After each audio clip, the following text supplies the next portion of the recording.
and welcome everyone to episode 4 of season 2 of the Shadow Collective podcast. I am Darth Eldor, and I'm here always with my good friends Andy Beads and Swampgrass. How you both doing today, guys? Doing great. Swamp, you're muted. Okay, there you go. Doing great as well. Yeah, sorry, I was just typing something. I was like, oh no, I gotta unmute. But yeah, glad to be here. Loving life. Let's go. Nice. Let's go. Star Wars. We got a lot to talk about today. Absolutely. Yeah, I see that. A lot's going on. We've got Bad Batch has started, which I'm excited for. Got a lot going on. All right. So it's like, hold on before we start. It's actually funny. Like a couple episodes ago, we were talking about what we're excited about the most for Bad Batch, Skeleton Crew, yada yada. And I think most of us had like Bad Batch, like we're excited for it, but we're like, it's probably like third or fourth, right? But here we are going, oh man, we got some Star Wars. Let's go, Bad Batch, baby. Yeah. Yeah. I just find it was funny. That's all. It's true. I think I did put it at the bottom of the list, but I remember justify it by saying like I'm less excited about it because I know when it's coming and it's coming soon, as opposed to like, oh, I don't know when this is coming. It could be any time. Yeah. Some suspense. but I think at the same time, it just kind of proves the point that even something that's at the bottom of my Star Wars list is probably still above most things on most other lists anyway. Yeah, everything on a Star Wars list is exciting. It's just, when you have to actually rank it, then okay, yeah, whatever. Yeah, true. But that being said, let's get right into it because we got a lot of news to talk about today. And I'm gonna start with a story that we got out of Star Wars Newsnet, where Andor and Bad Batch won a bunch of awards, and I'm happy to see it. Let's see here. Busy weekend for Star Wars at award shows. Star Wars Jedi Survivor composers Gordy Hab and Stephen Barton won their first Grammy for scoring the Respawn game released last year. That's exciting. I'm happy for them. Congratulations to them both. And at the Saturn Awards, Andor won an award for Best New Genre Series, which I'm not really sure. Genre series, that's. Yeah, I'm not sure what they mean. Pretty by major. That. That's the genre. Like, what's the genre? Like, new genre series. Yeah. It's like sci-fi spy network. Something, I don't know. They're probably making up new genres. Sci-fi, spy-fi. Yeah. Yeah. Spy-fi, yeah. Anyways, yeah. But at the same time, Bad Batch also won Saturn Award for Best Animated TV Series. And you know what? Congratulations to them all. I'm happy to see it. And I hope they can keep putting out more stuff that will win more awards. Because that's really awesome too. Because we also, I remember a few episodes back, we had those awards for the stunt crew. I think it was on Mandalorian, right? Mm-hmm. So that it's cool. It's cool to see lots of Star Wars stuff getting some recognition and some rewards. That's awesome. I love it. Well, we're always like you always seem to see the Star Wars stuff not in these categories. Like they're there, but they never usually win, right? Like it's always like best costume design and like in the award ceremony where it's like Star Wars won best costume design. Yeah, let's move on. But it's nice to see it's nice to see like best animated TV series. Like that's pretty big. Like that's a big one. But that's a no-brainer. I mean, to me, anyways, Star Wars fan. But I honestly don't really know what. I honestly don't know what the competing other animated series of the year were. So it's hard to make a comparison. Well, we think that's true. Did they not list Let me see if they listed them here. Oh, there's some down here. Yeah, over Animated Chainsaw Man, yeah. Okay. Gremlin, Secrets of Mogwai, Guillermo del Toro's Pinocchio, Harley Quinn, My Adventures with Superman, and Star Trek Lower Decks. So Lower Decks would have been probably at the top of that, outside of Bad Batch for me. Yeah, the Lower Decks. I haven't even heard of any of the other ones, to be honest. Yeah. I would say like that Pinocchio is probably, fairly highly whatever touted in the film industry and stuff because it's classic, Del right? Toro. That too. I mean, Andor, on the other hand, It's tough competition. Andor, on the other hand, won against a couple of pretty interesting shows here. I mean, they won against The Ark, The Last of Us, the Rings of Power, the new Lord of the Rings show. I like that show. Silo. Yeah. The Walking Dead, Dead City, and Wednesday. Oh wow. So yeah, they had some pretty good competition up against. So apparently those are also lost a lot though against Star Trek. So yeah. but yeah, that's a lot of shows that are all brand new genres. That's pretty crazy. Yeah. Yes. No. They're all it's just such a weird name, right? They're all spy-fi. Spy-fi, yeah. Yeah. Yeah. Wednesday Addams, the space pirate. Yeah, it completely changes that show just a little bit. Yeah, The Last of Us. Yeah, that's some major shows. The Last of Us and Ring of Power for sure. Like Wednesday was a huge show. It's kind of funny too that it's Pedro versus Pedro. Right. Or no, yeah. I guess not. I guess Well, not. That's not Pedro. Never mind. We're talking about Andor. That's right. That's right. You had me hooked there. Yeah, I don't know. I confused myself. All Did I ever tell you guys I'm friendly with the 420?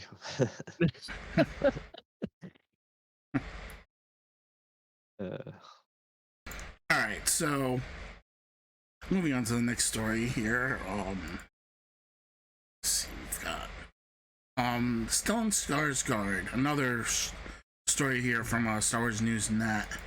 Stellan Skarsgård. Actually, this one's from Star Wars Gaming. My mistake.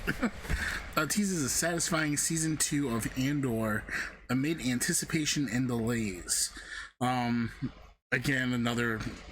I mean, Stellan Skarsgård was Luthen Rael in Andor season 1. Easily one of my favorite characters. I'm just glad to see he's carrying over to the new season. But here it says originally slated for 2024 release, production delays primarily due to industry strikes have pushed the anticipated premiere of Andor season 2 to potentially 2025. This news has left fans both disappointed and more eager for the continuation of what has been heralded as one of the most well-received entries in the Disney Plus Star Wars lineup. Despite the wait, Skarsgård's recent comments have provided a beacon of hope for what lies ahead. And let's see. Maybe if they came out and said, satisfied with where it goes. Yeah, it's such good writing and it's Tony Gilroy. I really like to see his lines. Just little bits here. It's like, okay, yeah, this is stuff that he of course he's gonna say these things. Yeah, I guess so. I mean, yeah.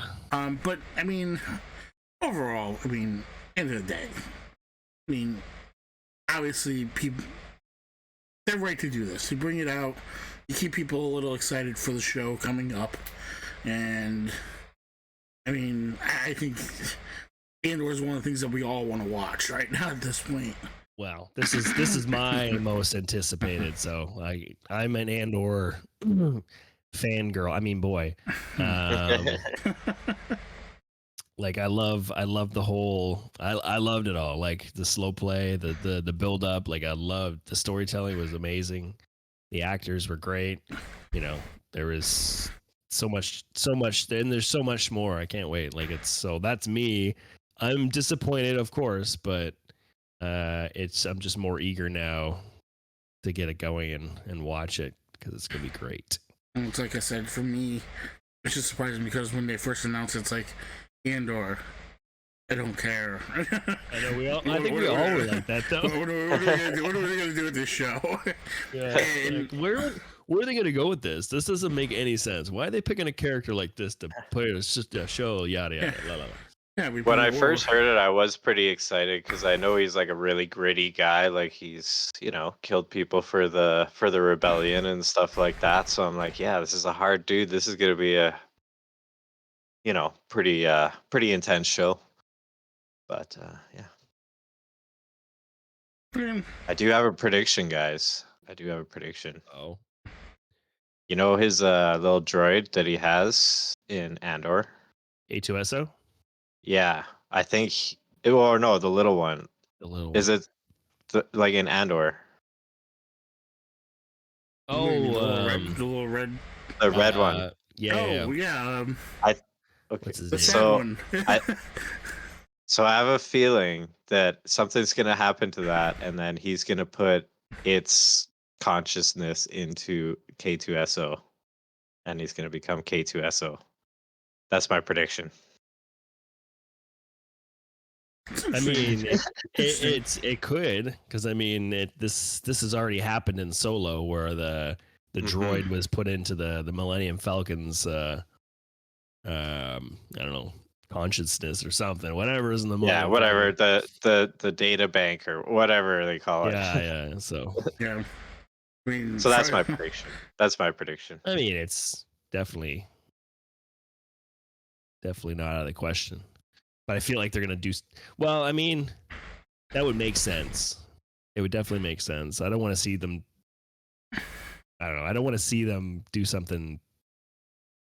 I don't know, weird, or I feel like that's what's gonna happen. Like someone's gonna ruin it. Like it's just like, oh, I like this idea, but they went this way. I don't know. I have a gut feeling. I've been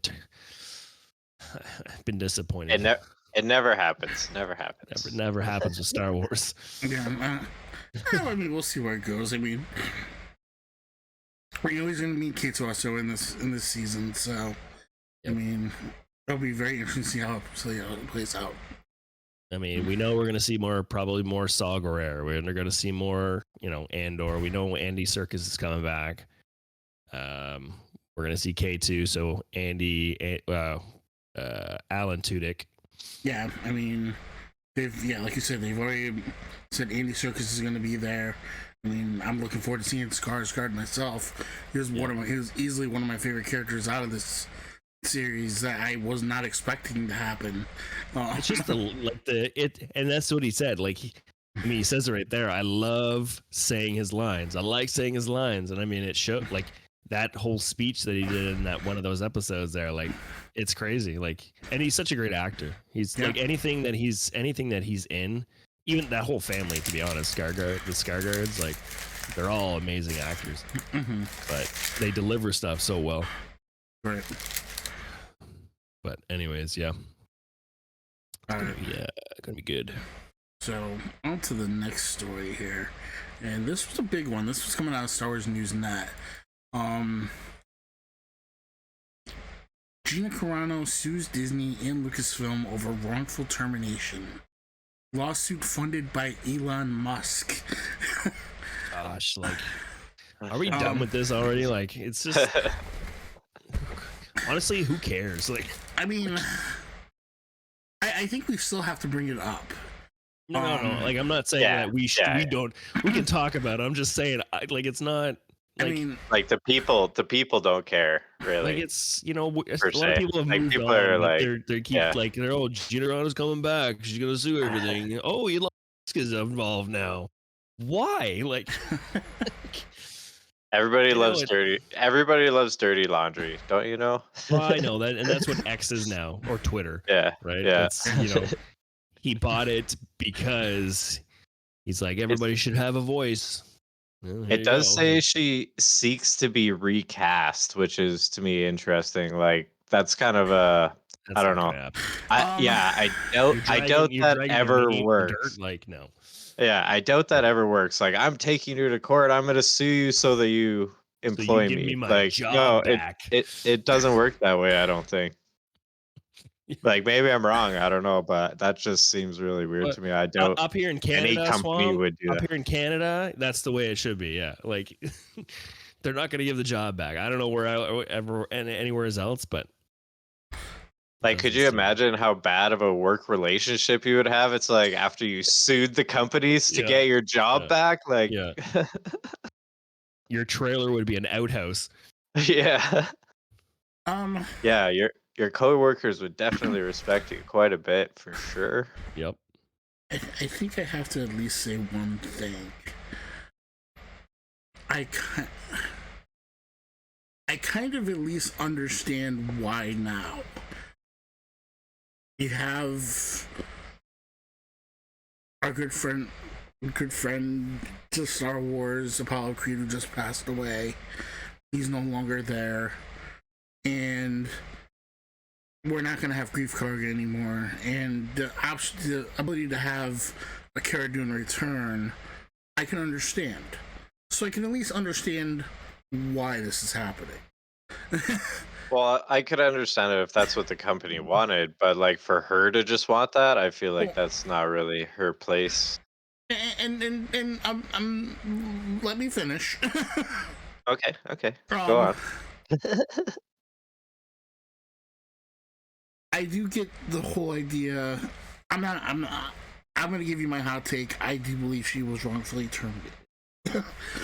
I agree with you on that. Like, I'm not saying that the Disney was in the wrong here or was in the right. Like, I'm just I don't necessarily. I mean, I've seen so many things with her on, and I've seen her talk, and I just don't pick up that that's the kind of person that she really was. So I just don't see it. All that being said, to come back and demand and put in I want my job back, yeah, it's unrealistic. I don't see it happening. right. Yeah. Could she still win this case? Absolutely. I could see her her winning everything else in this but getting your job back. I think Disney pays it off just so they don't drag this out forever. You know what I mean? But yeah, getting the job back, 100% not going to happen. Yeah, I mean, like I said, there's what is it? She seems to be recast. She's $75,000 and punitive damages. I could see the $75,000 in punitive damages actually going through. Recast, obviously no. Yeah, there is more to it. Further down, it says 150K to 250K per episode. Yeah, But I or mean, wait.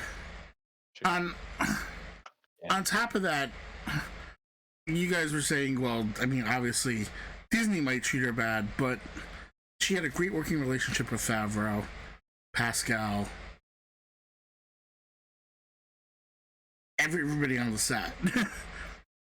If they did bring her back, I don't think it would be the singling out that we would make it to be. But I still think it's unrealistic to see it happen. Yeah. They'll bring her back, but she's going to be a stormtrooper, and she dies in the scene. Uncredited. Oh, we brought you back. So yeah, it's one of those things. Like, I agree that the termination most likely will be found to be unlawful, based on what I know about it, which is kind of limited, really. But you know, because there could be more than what we hear about it and all that kind of stuff. But yeah, to get the position back just seems like just doesn't seem like it could happen. And then the other side of it was the Elon Musk thing. I remember when Elon Musk put that up on Twitter, X, whatever the hell you want to call it, and said basically, if you have been shunned from something or whatever for something that was said on here, send it to my, whether it was him, his legal department, or whatever, and if they feel it's a worthy case, he'll back it. And they had to see something in it if Elon Musk's money is going behind it.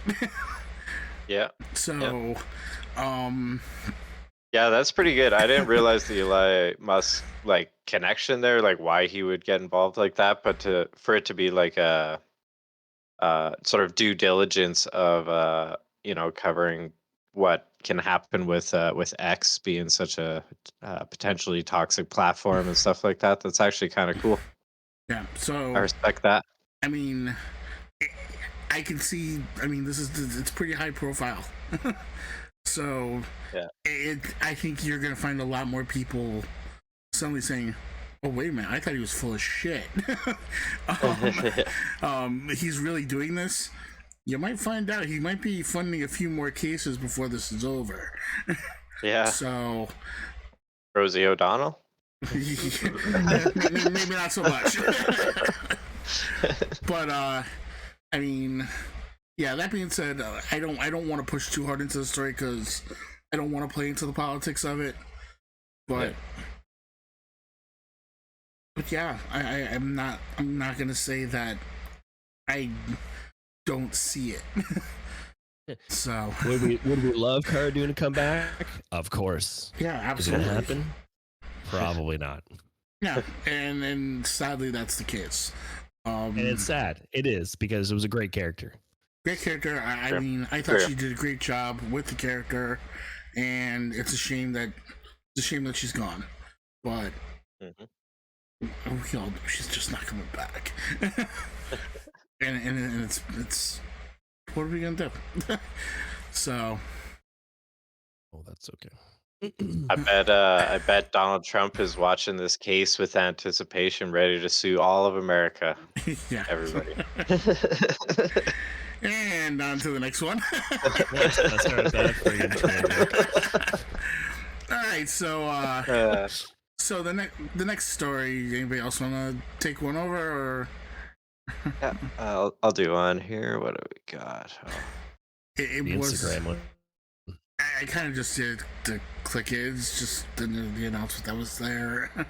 It was enough. Oh yeah, that's right. That for the 25th anniversary of the Star Wars Phantom Menace, they're gonna be having the re-release in theaters with all kinds of cool merch and posters and stuff. Go buy it, buy it.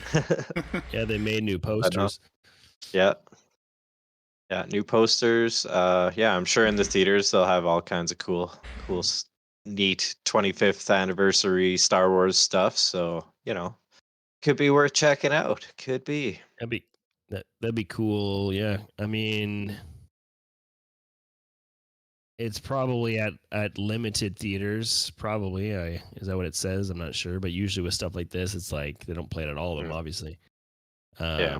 it would be neat to see it because this was kind of this movie here was my kind of introduction to Star Wars back in the day. Like this Okay. began my journey. Yes. So that'd be cool to go back and see it in the theaters 25 years later. Yeah, I should go and watch it with my brother because I think I was telling you guys, me and him go and watch all Yeah. the movies, and it started with that one. So that'd be kind of cool, Yep. kind of fun. Yep. Yeah, I mean, I start with the original trilogy. For me, it Me was. too. I mean, that's where it was for me. But the thing with episode one was, it's like the first one where I was like old enough to just go and watch it by myself, and I didn't have to go like bug my family. Hey, Dad, can we go watch Star Wars? Can we go watch Star Wars? You just get in my car and go do it myself. It was like, and it was awesome, and I loved it. So Yeah. Yeah, that's kind of the same for me. Like I first started watching Star Wars with like actually that scene where the Rancor eats the Gamorrean pig guy. Yeah, that was like the first thing that like drew me into Star Wars, and then I watched the old trilogy and stuff, and then yeah, I brought my brother to see that movie because a bit older and stuff. And yeah, that was start of a tradition. It was awesome. Mm-hmm. That's awesome. um, but yeah, I mean, I know there'll be theaters around me that'll be showing it. I'm figuring early day, May the 4th. I'll probably go catch that in the theater. I'm hoping that maybe they'll even have it in IMAX format. Maybe get to watch it on a big screen. But if not, then I'm gonna at least go sit in the theater and watch it and enjoy it. If you do get to watch it in IMAX, you gotta say, now this is pod racing. And there it is. Now this is movie watching. Oh man. All right. Yeah. But yeah, moving along to the next story. I'm trying to remember. I can do this one if you want. Okay. I'll do it. I'll do it. Do it. All right. Star Wars 3 upcoming movie release dates confirmed by Disney. So basically, it lays out what the dates are. They actually gave dates for these movies that are coming out. And then they go on saying, who remembers the next Star Wars movie after this Rise of Skywalker was meant to be the first of the new trilogy from Game of Thrones creators David Benioff and D.B. Weiss. And it was set to be released in 2022. Remember that? Good grief. That was a long time ago. It feels like it's only been 2 years, but like it's it's crazy. Well, no, not 2 years after Rise of Skywalker. Rise of Skywalker came out like 2019 or something, or 2018, or something like that. Yeah. But anyways, I remember all that. Where I was going, oh man, I'm so excited for those guys to write a Star Wars trilogy. This is gonna be great. Like, and then as we've seen, fingers, it was over. Well, just as we've seen over and over again, how many like directors and writers and scripts and possible scripts have been thrown out the window and fired and yada yada, And now we're in 2024, and now we have actual dates set for these movies coming out, which is pretty exciting. 2026 is still 2 years away, but it's exciting. But knowing that things are filming. But knowing that it's actually filming, like Mandalorian and Grogu, like they're supposed to start filming this year.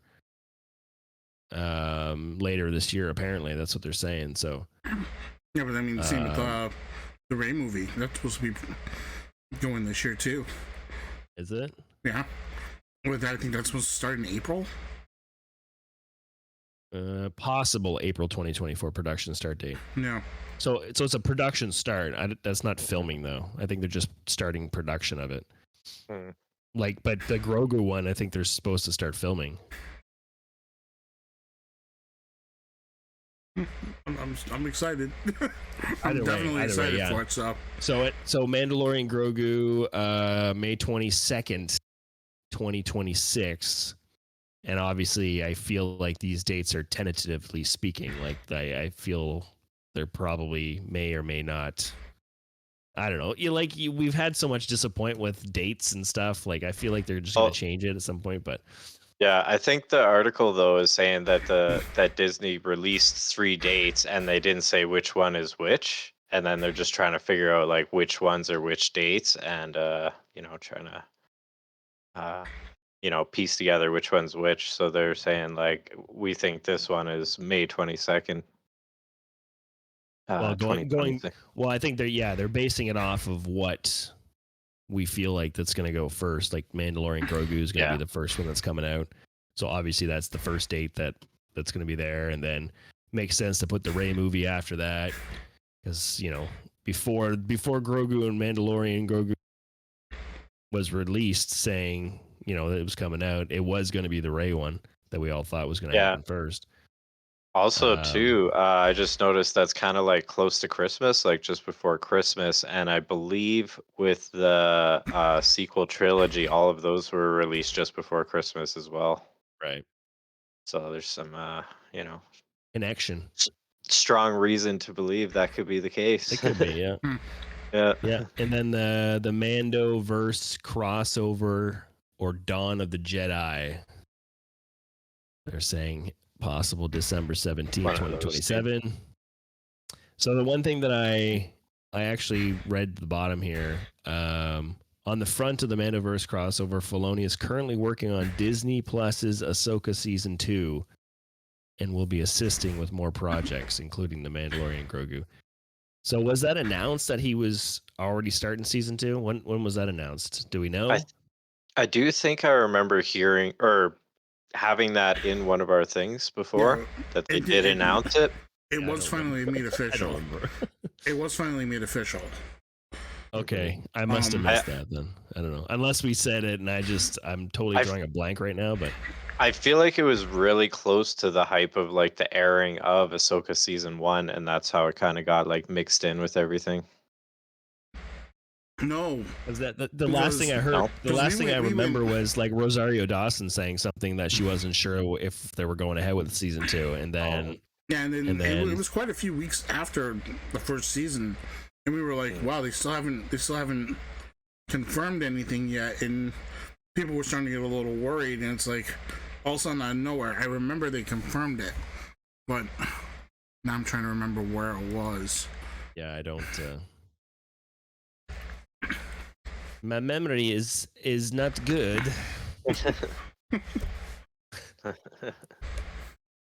That's okay. That's okay. That's okay. That's why I got you guys here. Between the three of us, we might be able to figure something out. Imagine I was just doing this on my own. I'd be like, remember the guy with the? Yeah, that would be me. What's his name? No, I definitely would be doing a lot more homework, like because I have you two guys here. I don't have to like jot. We just bounce back and forth. But like, if you were by yourself doing a podcast, like I'd be going off like I'd be going off a script. I'd be like, yada yada yada, like talking points. Yeah. Actually, when they made the announcement of the Mandalorian and Grogu movie, that's when they confirmed season 2. Okay, there you go. That was pretty recent. There you go, folks. January 9th. That was a long time ago. A little bit. Anyways, yeah, so I guess these are the dates that were thrown out, and then people just kind of filled in the puzzle pieces, I guess. And it's probably going to be true. Like, it's not. Yeah. There's only 3 of these. It's not like we're putting like 10, 20 movies together here and like whatever, right? We know the first movie is going to be Mando and Grogu. Yeah. I think the first movie is going to be Taika Waititi. No, oh my gosh. You have to bring it up every time. It's just too funny. I can't not.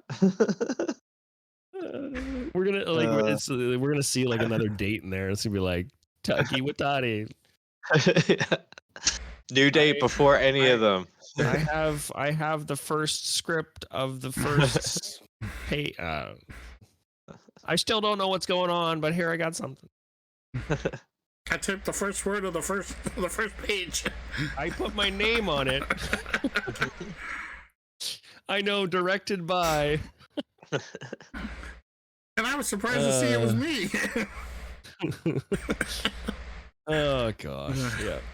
Anyways, so you can't forget the Lando movie too, so you never know where that's gonna fit in. The what? The Lando movie.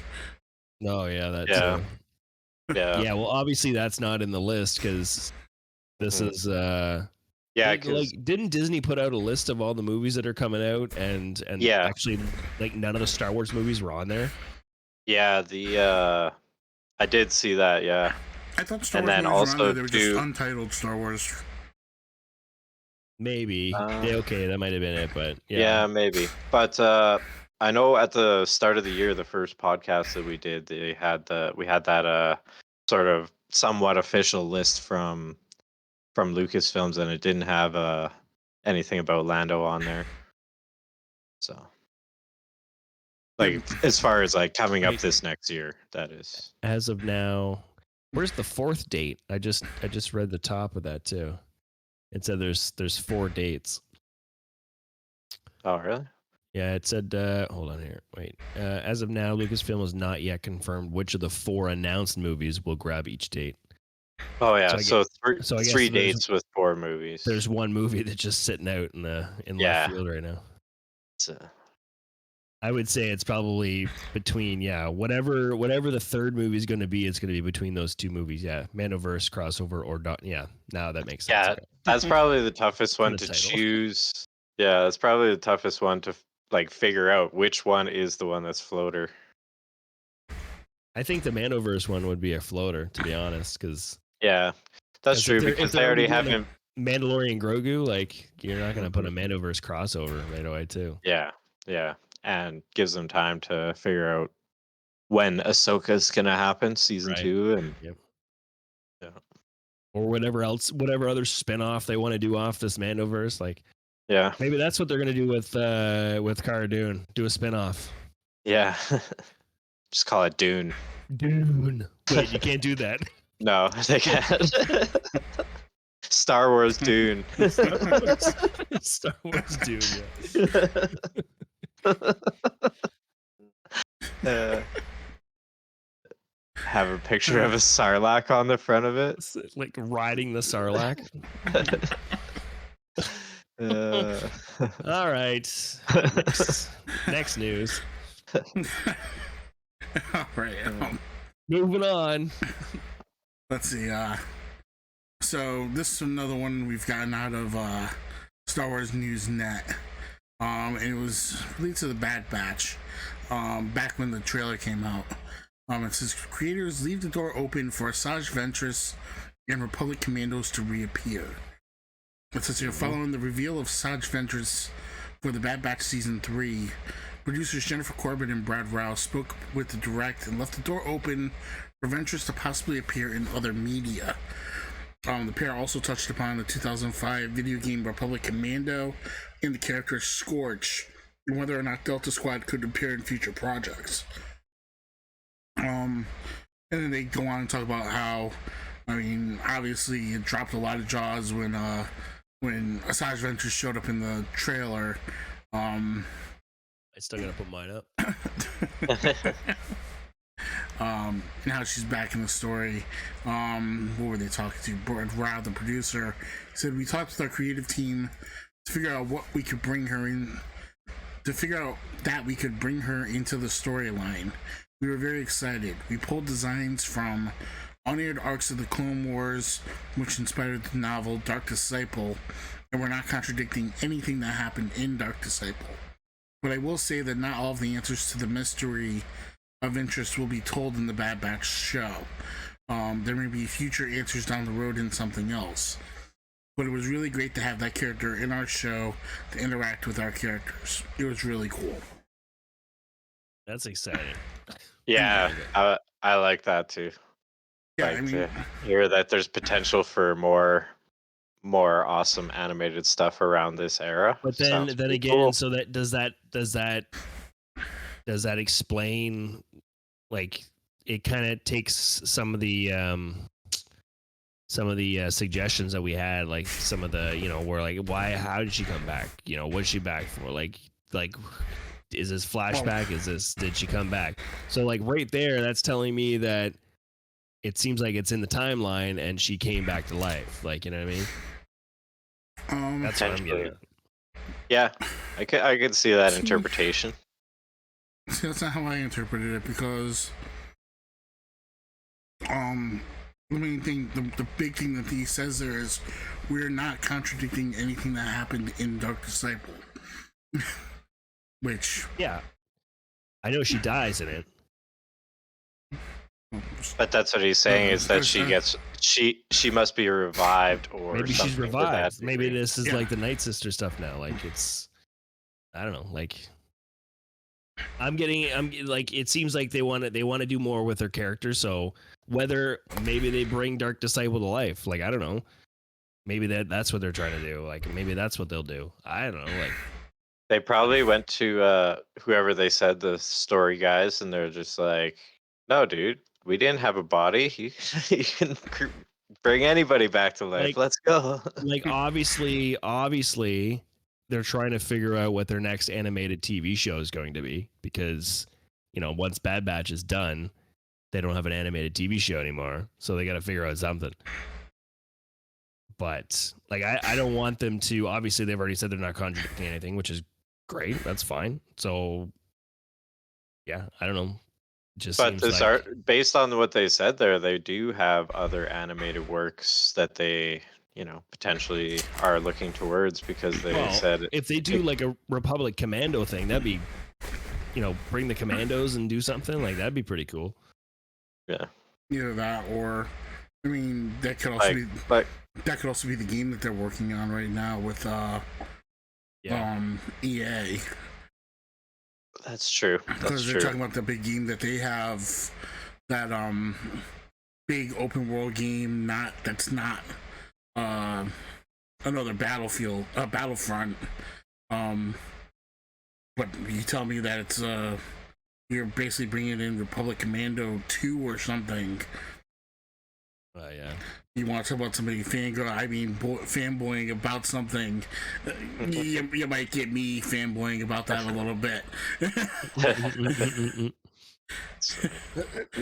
So, because I mean, the original game, I didn't play it originally, but when I finally got to sit down and play it, it's a fun game.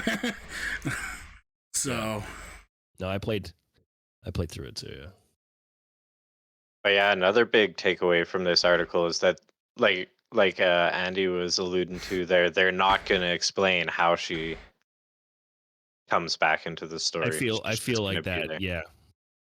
Like they're leaving things secret, so they're not going to say what. Like she's going to be there, but we're not going to have any answers to the question, right? So, I mean, at this point, I'm basically holding a wait and see approach to her. I mean, yeah, that's all I can do.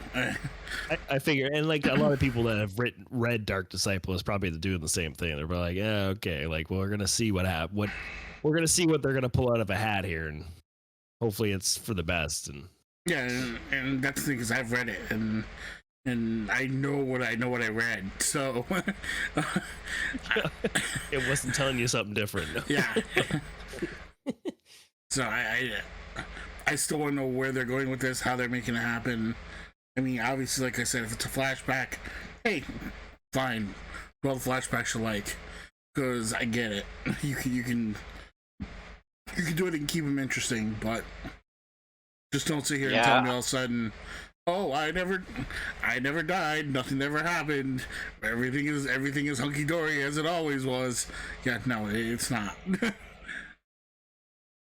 Yeah, flashback would be a nice way to be respectful, as they said.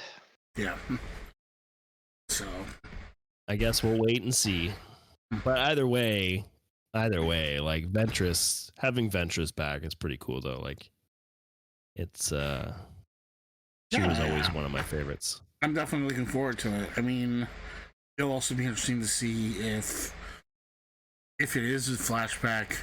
Who else would they potentially bring back with her? Yeah, right. Who else would we potentially get to see? That would be cool if it was if we saw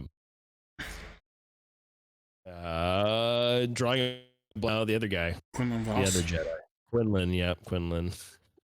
Just drawing a blank. That'd be neat if we saw him like in a flashback too. But yeah, that'd be cool.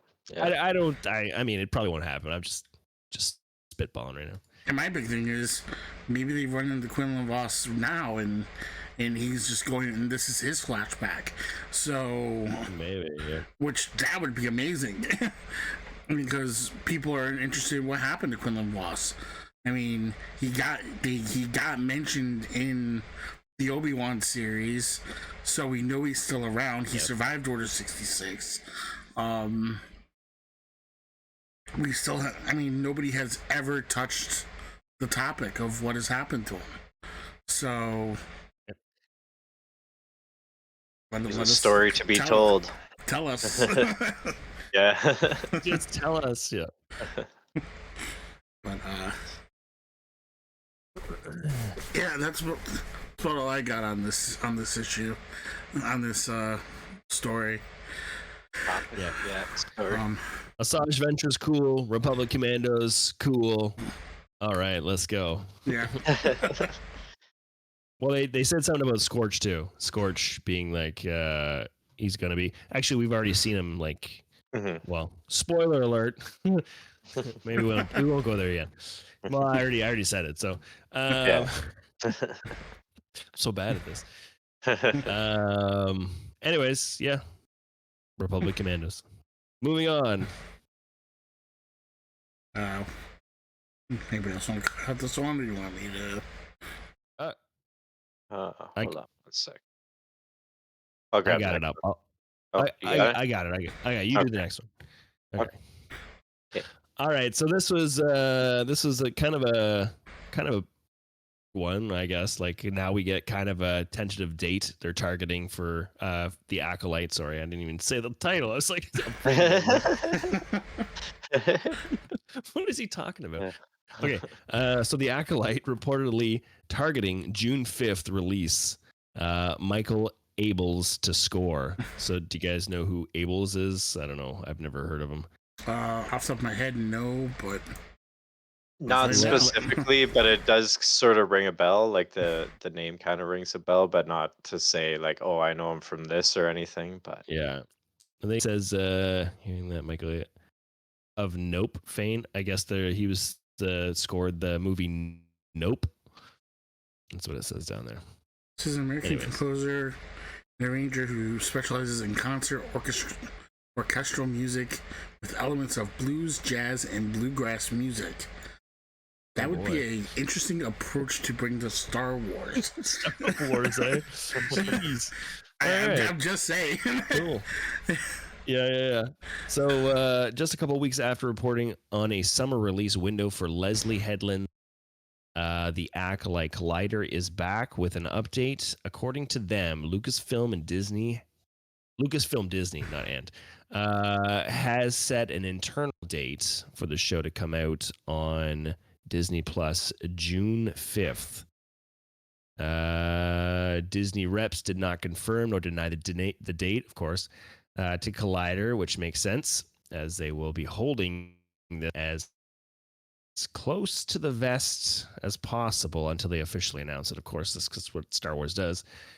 Allowed to talk about anything, are you? Nope, not really. Is it a Star Wars movie? I can't tell you. The Acolyte seems to be one. They will not, given how unknown it is among the general public. So the release of the first trailer could be imminent, which is, come on.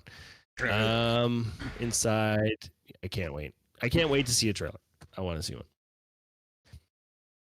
I mean, where was I? You're 100% right, though. If this date is correct and we don't have a trailer yet, we need a trailer. Like, yeah, I would not, right? Like, what are they waiting for? Like, there needs to be one out within the next 2 weeks, or I'm gonna be a little worried about what we're watching. Imagine. Maybe they just don't want to like sort of diminish the Bad Batch stuff. Like, no, Bad Batch is sort of pull attention from it or whatever. You have the argument before the show starts. Now the show has started. You gotta. It's too close now. I mean, we're talking what, 3 months away, 4 months away. Star Wars doesn't. This would have been a perfect Super Bowl trailer time. Mm-hmm. Like, you know what I mean? Yeah, especially because like with this type of content with your Force users, you can potentially have a really, really awesome trailer that people will be very excited about. Or I mean, even like last weekend when you had the Daytona 500, I mean, you have a major sporting event. You could have thrown a Star Wars trailer into that. I don't. I don't know. Something needs to happen here.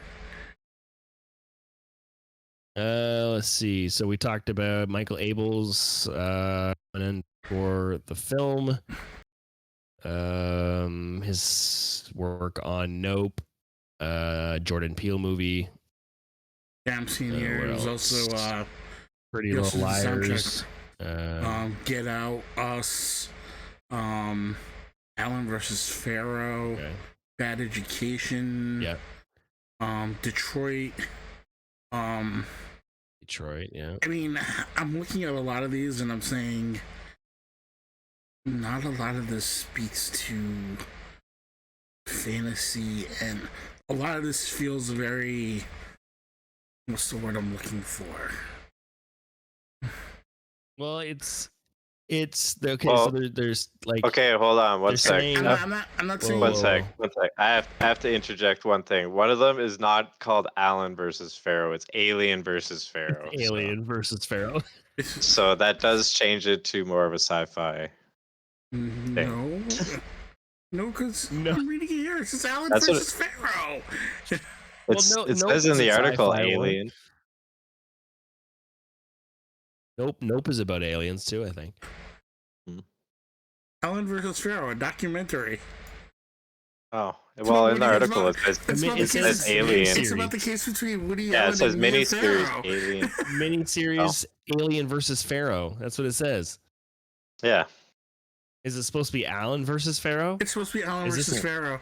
Is this a mistype? That is It's a mistype. It's Yeah. very much a Son of mistype. a. I'm on the guy's website.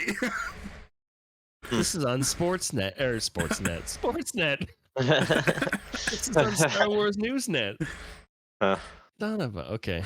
They had Anyway, aliens on the mind. I guess Just so, like right? me. Just like you. So yeah. So the Acolyte, if you guys don't know, is set 100 years before the Phantom Menace, and will follow. And Amandla Steinberg and Lee Jun Jae's characters as they venture into a galaxy of mysteries and darkness. You said Go ahead and finish what you're going to say before I go there. No. It's a mystery thriller that will take viewers into a galaxy of shadowy secrets and emerging dark side powers in the final days of the High Republic era. A former Padawan reunites with her Jedi Master to investigate a series of crimes, but the forces they confront are more sinister than they ever anticipated. Oh, sounds really good. Sounds scary. It sounds great. It does sound good. There are a couple things that are starting to scare me. Oh. Oh no! Just hear me out. Okay, no. Yeah, that's what we're here for. That's what we're here for. When we first heard about this show, it was set before the Phantom Menace, and we didn't have 100 years before the Phantom Menace.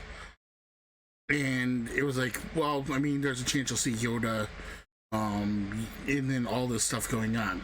Great, no problem. Right. Then we got this 100 years before the Phantom Menace. And it's like, okay, 100 years. We're at a point where we might be able to see Darth Plagueis. We might have to see a little bit of what's going on. Who knows? Maybe towards the end of the series, maybe they introduce a young Palpatine or something like that. Young Sheev. But a lot of the things that I've seen recently have actually set this show 50 years before the Phantom Menace. And that's where my worry starts to come in. Because if you're at the 50-year mark, you have to have Palpatine there. You have to have a young Palpatine growing up. For sure, at that point, yeah. Plagueis has to be there. We have to see a Plagueis in this show. I mean, if we're looking to see what's going on and what's building up going into that time period, and this is still considered the High Republic. Yeah, the end of the High Republic, but it still is. Yes. That could be the forces that they confront that are more sinister than they anticipated. Maybe.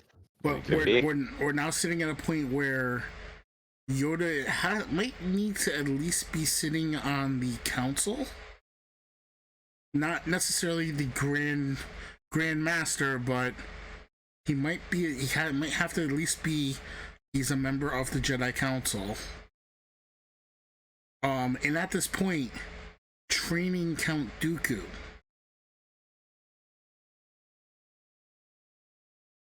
Gosh, this is like, yeah, just you saying stuff like that. Like, that's just like, these are the things. When you said it 100 years before, I don't have to take everything I'm saying and just say you don't know what you're talking about. Just get out of here. But when you start throwing 50 years, I now have to start looking at it and saying these are things that I might need to see if you're going to tell me that this is where the story is. right? Yeah, makes sense. That could Oh, be part man. of the thing. Like they made the story, and then somebody's like, "Dude, you can't do 50 years if it's gonna not have this and that." And then they're just like, "Oh, okay, it's 100 years." Like, oh, But that's but that's the thing. That's one of the things that I need them to do before they do anything else. They need to solidify: is this 100 years before the Phantom Menace? Is this 50 years before the Phantom Menace? Is it 200 years before the Phantom Menace? If it's 200 years, I don't. My entire argument is moot. I don't care. Let's have some fun and we'll watch the show. If it's 50 years before, there's some stuff we need to. There's some stuff that needs to be in the continuity, because not only. I mean, again, we're talking about potentially Yoda training Dooku. It might even be to the point where Dooku is passing as a Jedi, has just become a Jedi Knight. Are we going to see Dooku training a very young Qui-Gon at this point? Because the ages match.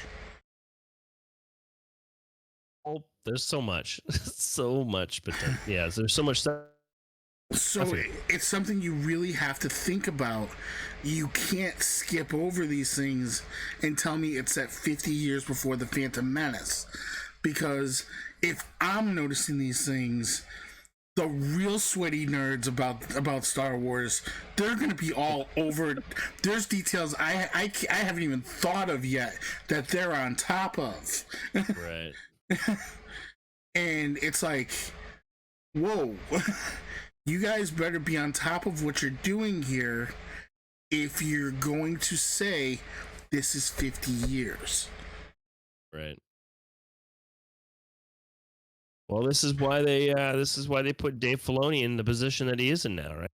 He's the head of creator storytelling. But a lot of this was done before he was put into that position, and I'm not so sure. I'm sure that Filoni, he's still involved with it, though. I don't know how involved he was with it, though. I mean, I guess there has to be some master. There's some master of like what archives or whatever it is for Lucasfilm or. There's the would have to. There's a story group which has been pretty silent as of late. But you have again Pablo Hidalgo, Leland Chi, who's the keeper of the I forget his exact title, the keeper of the crystal or the keeper of the holocron. But imagine that's your title. Imagine that's your title on your desk. Keeper of the holocron.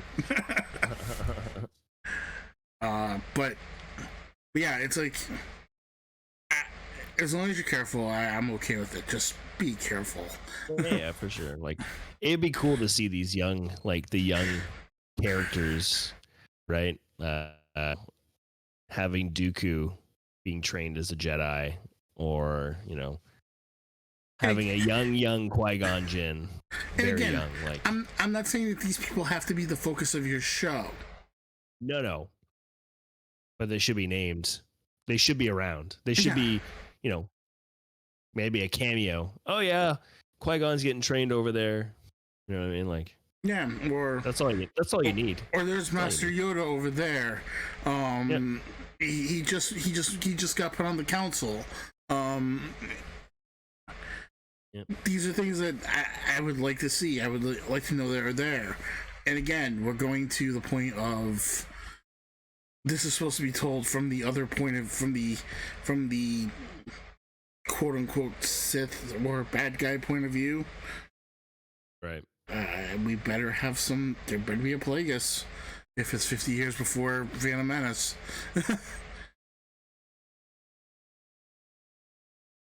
Yeah. Yeah. Yeah, man.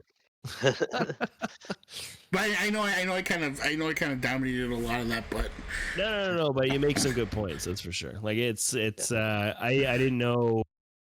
I didn't know this stuff. Like it just goes by. It's just saying 100 years. But I mean, if you're seeing other things that are pointing to 50 years, or read something that's 50 years, then yeah, they should have certain things in there. I totally agree.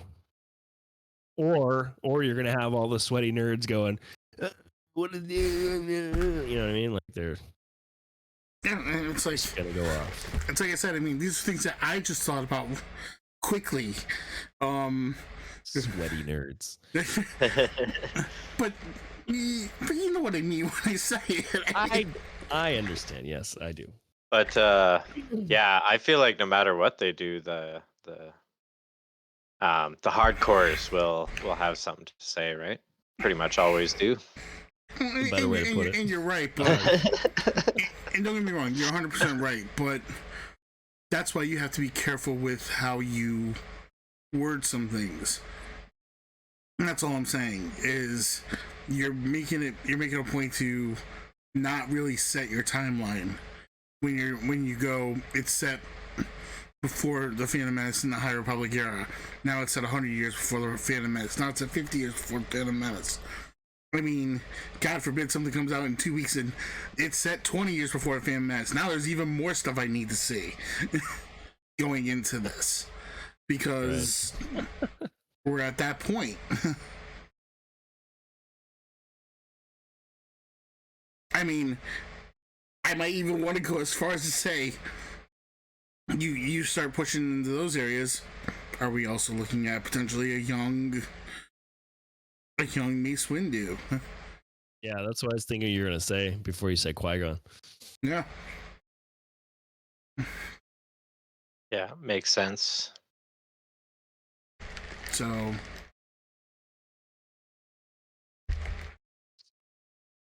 I've made my point. I mean, it's like I don't want to drag the show down because I am excited for the show, but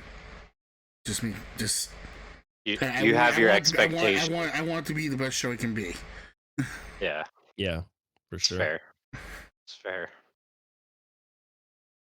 All right, that is fair. Should we move on to? moving on. I'll do the next one.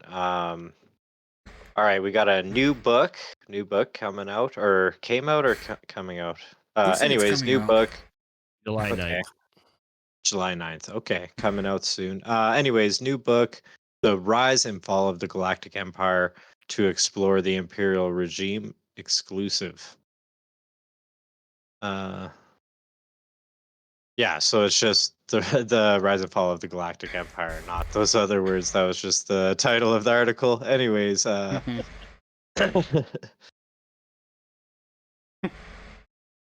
is this like just reading straight out of the book? Hold on. Yeah, it seems like this is like blurbs out of the book. So, I don't know. Do you guys want me to read that? Yeah, go for it. It just reads like the book. Okay. Unlimited power. She, Palpatine, sure was excited about it, but the concept would prove fleeting in the face of the strong-willed galaxy. And we'll soon take a deep dive into how the Chancellor turned Emperor tightened his grip and then lost everything. The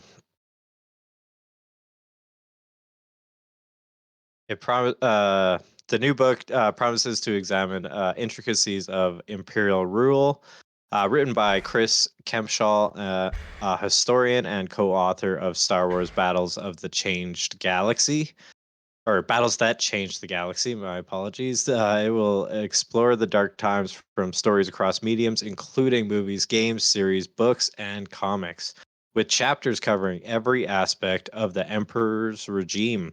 The Rise and Fall of Galactic Empire arrives July 9th, and you can get a first look at the cover.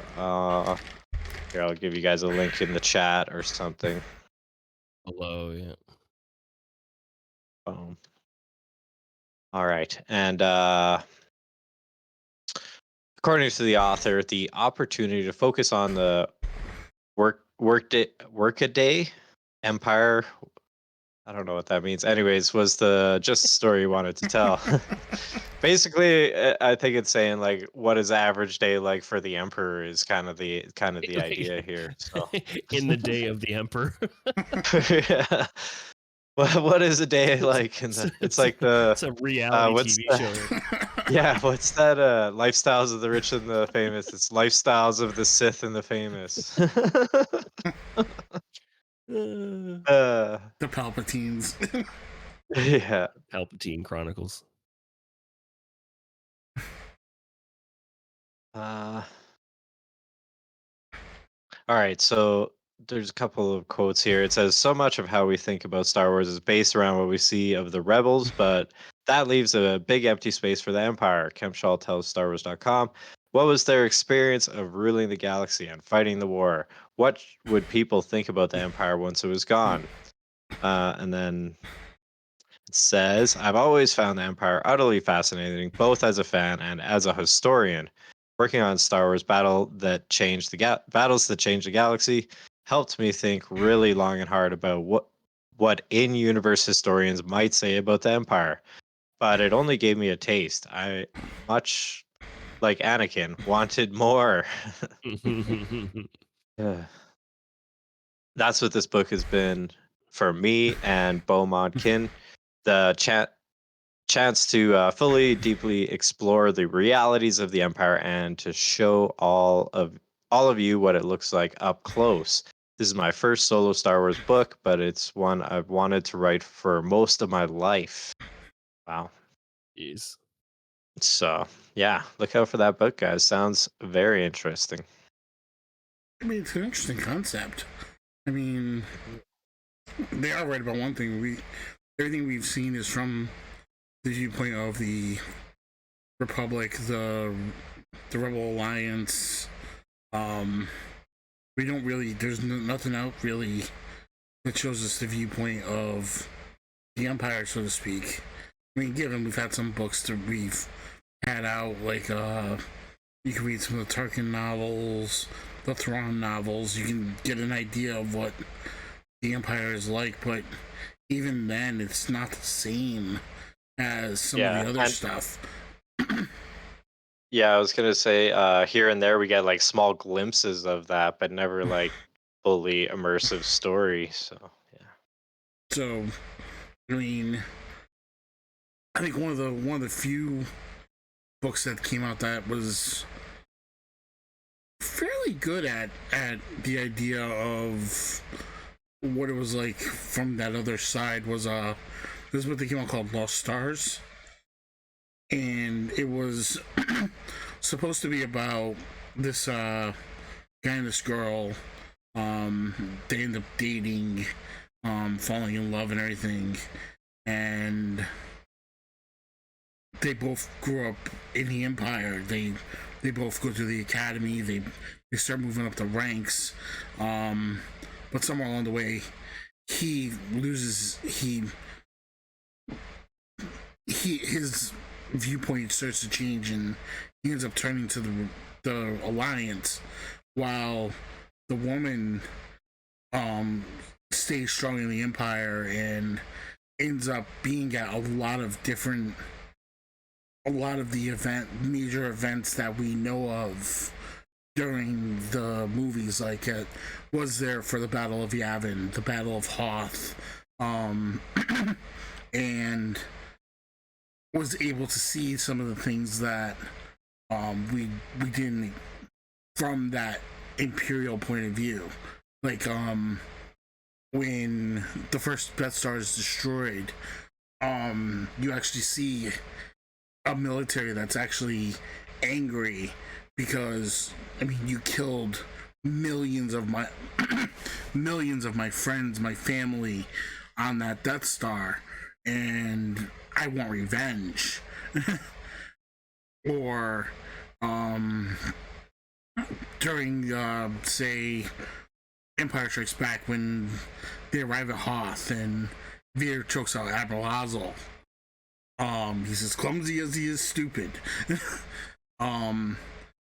come to find out, Admiral Ozzel was actually a really beloved admiral in the Empire, and despite Vader not liking him, he was loved by those who served under him. Yeah. And when Piet took over, Piet changed everything. Nobody liked Piet. But yet we don't see that in the movies. We see a cunning Piet that's trying to overthrow his boss. Obviously, we see him finally get into that role, and you don't really see much more other than how he manages to survive his way through. But come to find out, all of his soldiers hated him. Right. So there's little things here and there that you don't catch on to. Yeah. Again, I know I got a little long-winded here. I'm sorry. Oh no, that's all right. But I don't mean to take up all your. It's all right. But that story that you're referring to there, it kind of draws a comparison to me as you were talking about it to what's his name, Starkiller, Galen Merrick and Iden Versio, where they both kind of like, we first join their story, they're in the Empire and kind of that kind of thing, and then eventually they turn on the Empire, and they go to the good guys, so to speak. And yeah, so it's kind of seems like a lot of the stories kind of lean that way instead of more of just like purely Empire stories. Yeah, because I think that would be an interesting story. Somebody that was in the Rebel Alliance and they didn't like what was going on in the Alliance, and suddenly they find themselves, they end up joining the Empire. That would be an interesting story. Cool. Yeah, that'd be a weird twist. Yeah. Yeah. I think there was a guy like that with I don't know what they called the Republic back then, but I guess the old Republic, and he started the Sith Empire, eh? Revan, let's go. Revan movie now. Hey, you never know. It might be sooner than you think. That'd be just too awesome. I mean, Disney would make too much money. They don't want that. Yeah, they don't want money. How would you want that? Why would you want money? Yeah. It's only the highest selling Star Wars merch next to Grogu. And Jar Jar Binks. Oh, true. Yeah, he's up there. All right, guys. All right. I mean, we've gone through the news. Let's move on to the main event. Bad Batch Season 3. We got to start it Spoiler off this week. Spoiler alert. Spoiler. All right, Yeah, you guys talk spoiler. about it, I'll set that up. We're about to get into Bad Batch Season 3, guys. Spoiler, if you guys haven't watched, make sure you plug your ears and still watch the show. Come back and listen or watch us on YouTube or Spotify in the next couple days. Yeah. Yeah, if you like I said, if you haven't watched it, why are you watching us right now? Go watch the damn show. Yeah, go watch it. Yeah. Oh yeah. Catch us on Spotify. Catch us on Spotify. Give us 5 stars. Go watch the show. What are you doing here? Go watch it. What are you doing? Sorry, I had to do a Deadpool thing. Actually, that was Ferris Bueller did it first. Okay, so let's get into episode 1, and episode 1 was titled. No, here I am. Not titled Confined. I had more information, but I think I closed it out. We're pros here, guys. Yep. Nothing but finance professionals here. Nothing but the finest. Yeah. Okay. Yes, directed by Saul Ruiz, written by Jennifer Corbett. and obviously released 2 days ago, February 21st. All right, so following her capture by Dr. Hemlock, Omega adjusts life at the Imperial Research Facility by visiting her prisoner brother Crosshair and getting checkups from her mysterious and stoic clone sister, Dr. Emery Carr. Omega passes the time by creating herself a Tuca doll, befriends an imprisoned Lurka hound she affectionately names Batcher. Though she is not bound to her quarters, the young clone is determined to escape the oppressive facility with Crosshair, who does not believe it's possible. Meanwhile, Hemlock continues pushing the Kaminoan scientist Nala Se in her cloning work, hinting at further danger for Omega. I feel like there was a little bit more to that. I'm also gonna read this off of here real quick. Yeah, because there is also I think another part of that story too, right? Where it goes to a different thing. Or no, never mind. That's actually in episode 2. Yeah. Episode 2. Never mind. Okay, I'm gonna read this here. It says, however, Omega becomes suspicious when Emery also takes Omega's blood, only for Nala Se to discard the sample in secret. She also evades the guards to speak with fellow Bad Batch member Crosshair, who vainly attempts to discourage Omega from escaping Mount Tantiss, and befriends a Lurka hound named Batcher. When the Imperials decide to euthanize Batcher, Omega frees the hound, which escapes into the jungles of Wayland. Dr. Hemlock warns Omega that further defiance will result in the consequences for Crosshair. And that's pretty much all I got for that. Thoughts? Okay. So we obviously saw a couple times, or probably one time jump here in this episode where she started off with I think it said 21 days with the marks on the wall. Mm-hmm. And then it was very well done in the sense the transition, because it threw me right. I was like, all right, another scene. Yeah, here we go. Whoa, wait a second, long hair. Or no, I don't think I did that. I was like, her hair is up, and I'm like, I don't remember her hair being long. What's going on here? And then it like switches to the wall, and it's like, and I think the actual number is 125 days. I think somebody had posted that somewhere. It's 125 days that she at that point has been in the facility. So the time jumps from 21 to 125. So it's like, what, 4 months? 4 months in the facility. Mm-hmm. So the 21 days before. Okay, so the 21 days before that, it's just funny. Like throughout the episode, she's asking questions to Nala Se, and she's asking questions to Emery, right? So for 21 days, like she hasn't asked those questions. Like she was just like, I was kind of confused with the show a little bit, because it was just some of the stuff I was like, well, why is it taking 21 days for her to ask these questions? Because it just seems like, because when she asked about the when she said to Nala Se, this is not the stuff we were doing on in Camino, is it? Right? And I was like, it's 20. You're asking her now? Like, I don't understand. And then the whole thing where she goes and Crosshair. At first, I got it eventually, because I think Hemlock says something later on that she knew that, or they knew that she was going down to see him or whatever. But at first, I was like, this is gonna be the worst facility ever. Like, there's no cameras here that she's just able to go down and just see Crosshair whenever she wants. Like, I don't know.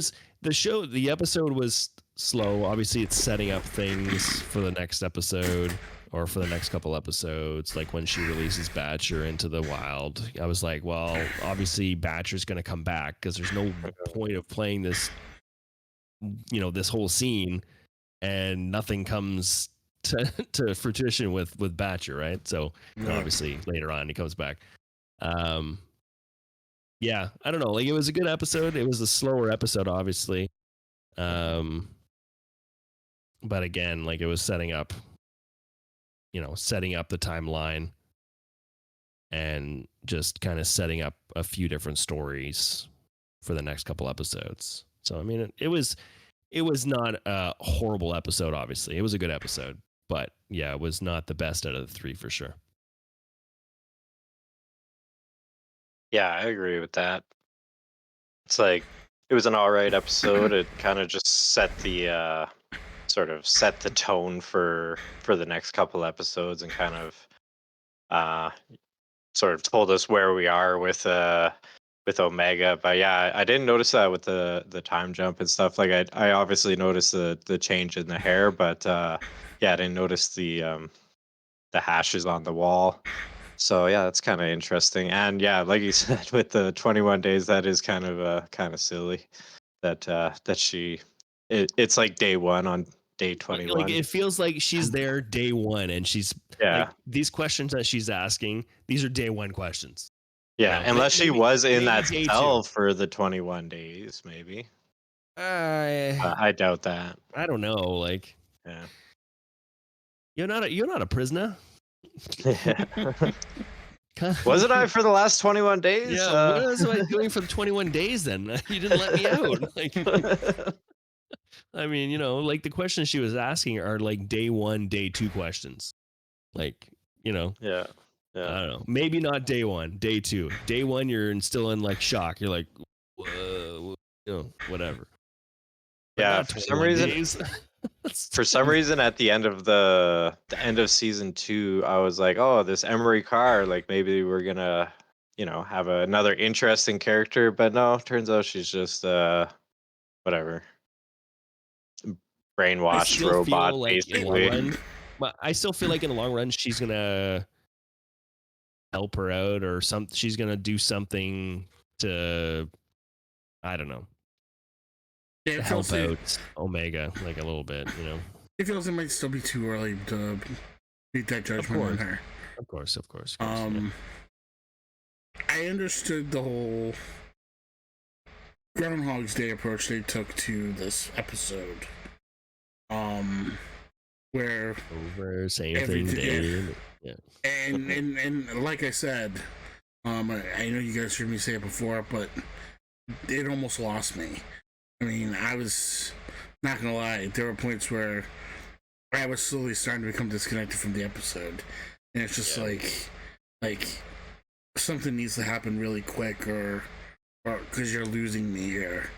I know they're not gonna push it too far, but eventually, yeah, like something happened, and it started to all make sense, come together, and at that point, it's like, okay, I get it. I see where we are. No problem. But yeah, it wasn't my favorite. It was easily my least favorite of the 3 episodes. Not to say it was a bad episode, because once everything came together and it started to make more sense, it was like, okay, I understand why we did what we just did. So I get it. But was a rough ride for a minute there. I mean, it felt like we were gonna watch literally all 125 days of that. For a imagine you see the little ticker in the corner. It's like day 54, day 55, door opens. Day 56, they're in the lab. Like, I mean, come on, it's not Andor. No, I'm just joking. I'm just joking. hey, take that word out of your mouth. Just joking. But outside of that, there was not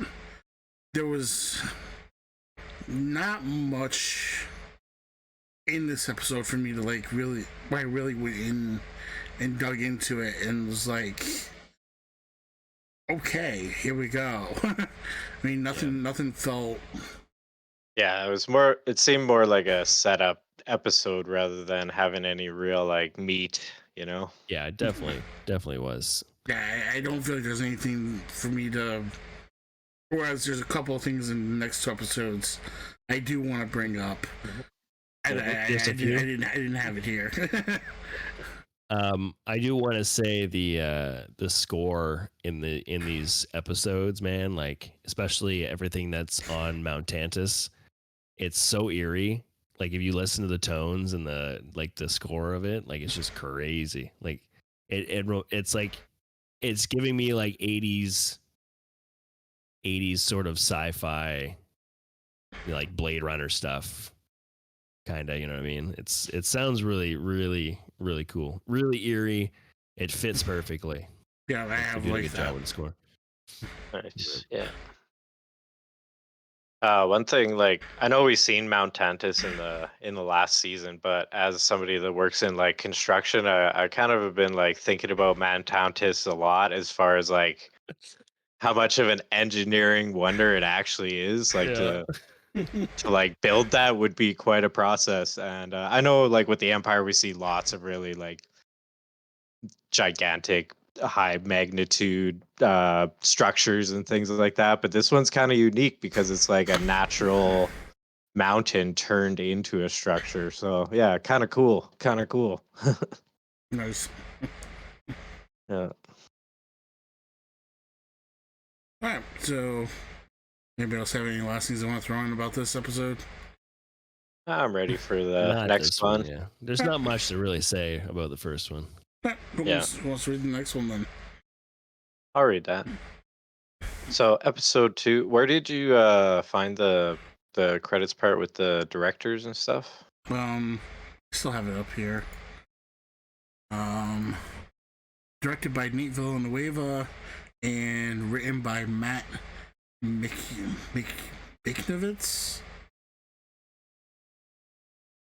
All right, so yeah. Episode Yeah. 2, Paths Unknown. Yeah. yeah. Written and directed by those two guys, or those two people. Episode 2, Paths Unknown. Working as mercenaries, Hunter and Wrecker complete a dangerous job in exchange for what may be the location of Dr. Hemlock's lab. They follow the coordinates to find a jungle planet and an ominous abandoned Imperial base, as well as young clones surviving in the wilderness. Together, they seek to uncover clues to Omega's whereabouts and must fend off a terrifying threat the Empire's experiments left behind. Mm. I don't know about you guys, but like I watched this when I was a little bit sleepy going to bed, and I had some nightmares about these slither vines. Slither vines were haunting my dreams, I tell you. Slither vines and the no torso walking creatures, and what do we call it? The face huggers we were calling them. The face huggers from Aliens. Jumping at you like, gosh. And then their leader's a giant sarlacc looking thing. Like, oh my gosh. A lot of these creatures on different planets have resembling features. It's true. True. So yeah. One of the first things I do want to point out was our clones that we found along the way. There was the two young kids, Zeke and Stack, and they eventually brought us to the guy who the older one who was their leader, Mox. Which I did find out, Mox was actually voiced by what's his name, young Boba Fett.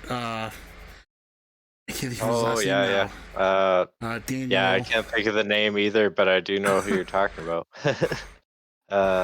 Shoot. He was. I'm gonna figure out who this is. Daniel Logan. Daniel Logan, yeah. It's kind of cool to see him back. Yep. It was kind of cool to see him be there to voice one of the clones. However,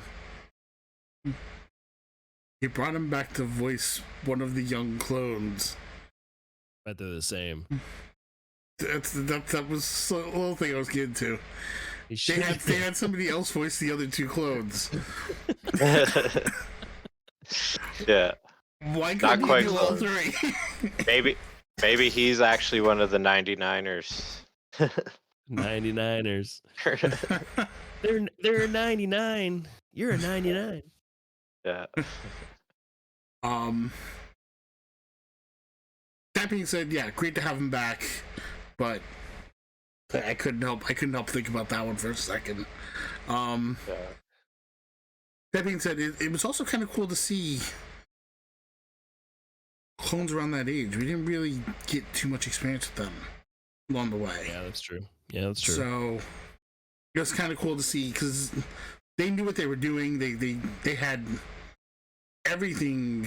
They had all the knowledge of a regular trooper, and yeah, they were just as good. They're just as good as anybody that was in their prime, so to speak.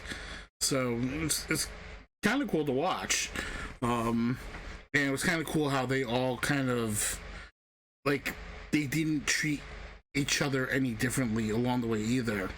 And I mean when I say that between the young kids and the Bad Batch, and same with the way Hunter and Wrecker treated the three of them in return. Right.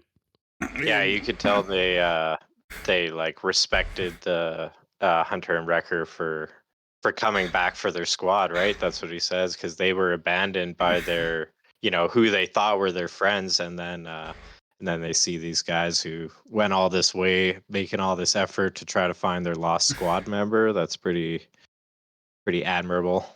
Yeah. You might be defective. That's kind of cool. You're watching them go through the ship, and they're seeing things. Oh, look at that! It's a DC-17. Yeah. And it was just kind of like, all right. It's like they recognize everything. They knew how to fly the ship right off. There were a lot of cool little Easter eggs there if you were watching through, just like with these clones. And I loved at the end how they sent them to, what was it, Pabu? Pabu, or Pabu's island planet. Something like that. Yeah, I think it's Pabu. But do you guys know, like, what was the highlight for me? Remember so they're going into the base, right? The old abandoned base, and they're like, oh, I know where the terminal is, but it doesn't have any power, right? And they're like, oh yeah, we got the exact thing we need for that. So guess who got to be the hero? He came on in there. Gonky saved the day. Yeah, let's go. Gonky. Yeah, I love it. As soon as he said it, he's like, there's no power. I'm like, oh, Gonky. Like right away, my head went to that. But I do remember them saying he's a defective power droid, so I kind of didn't think Gonky worked. Hey, he fixed the group. Now we know. He does work. I thought there was a couple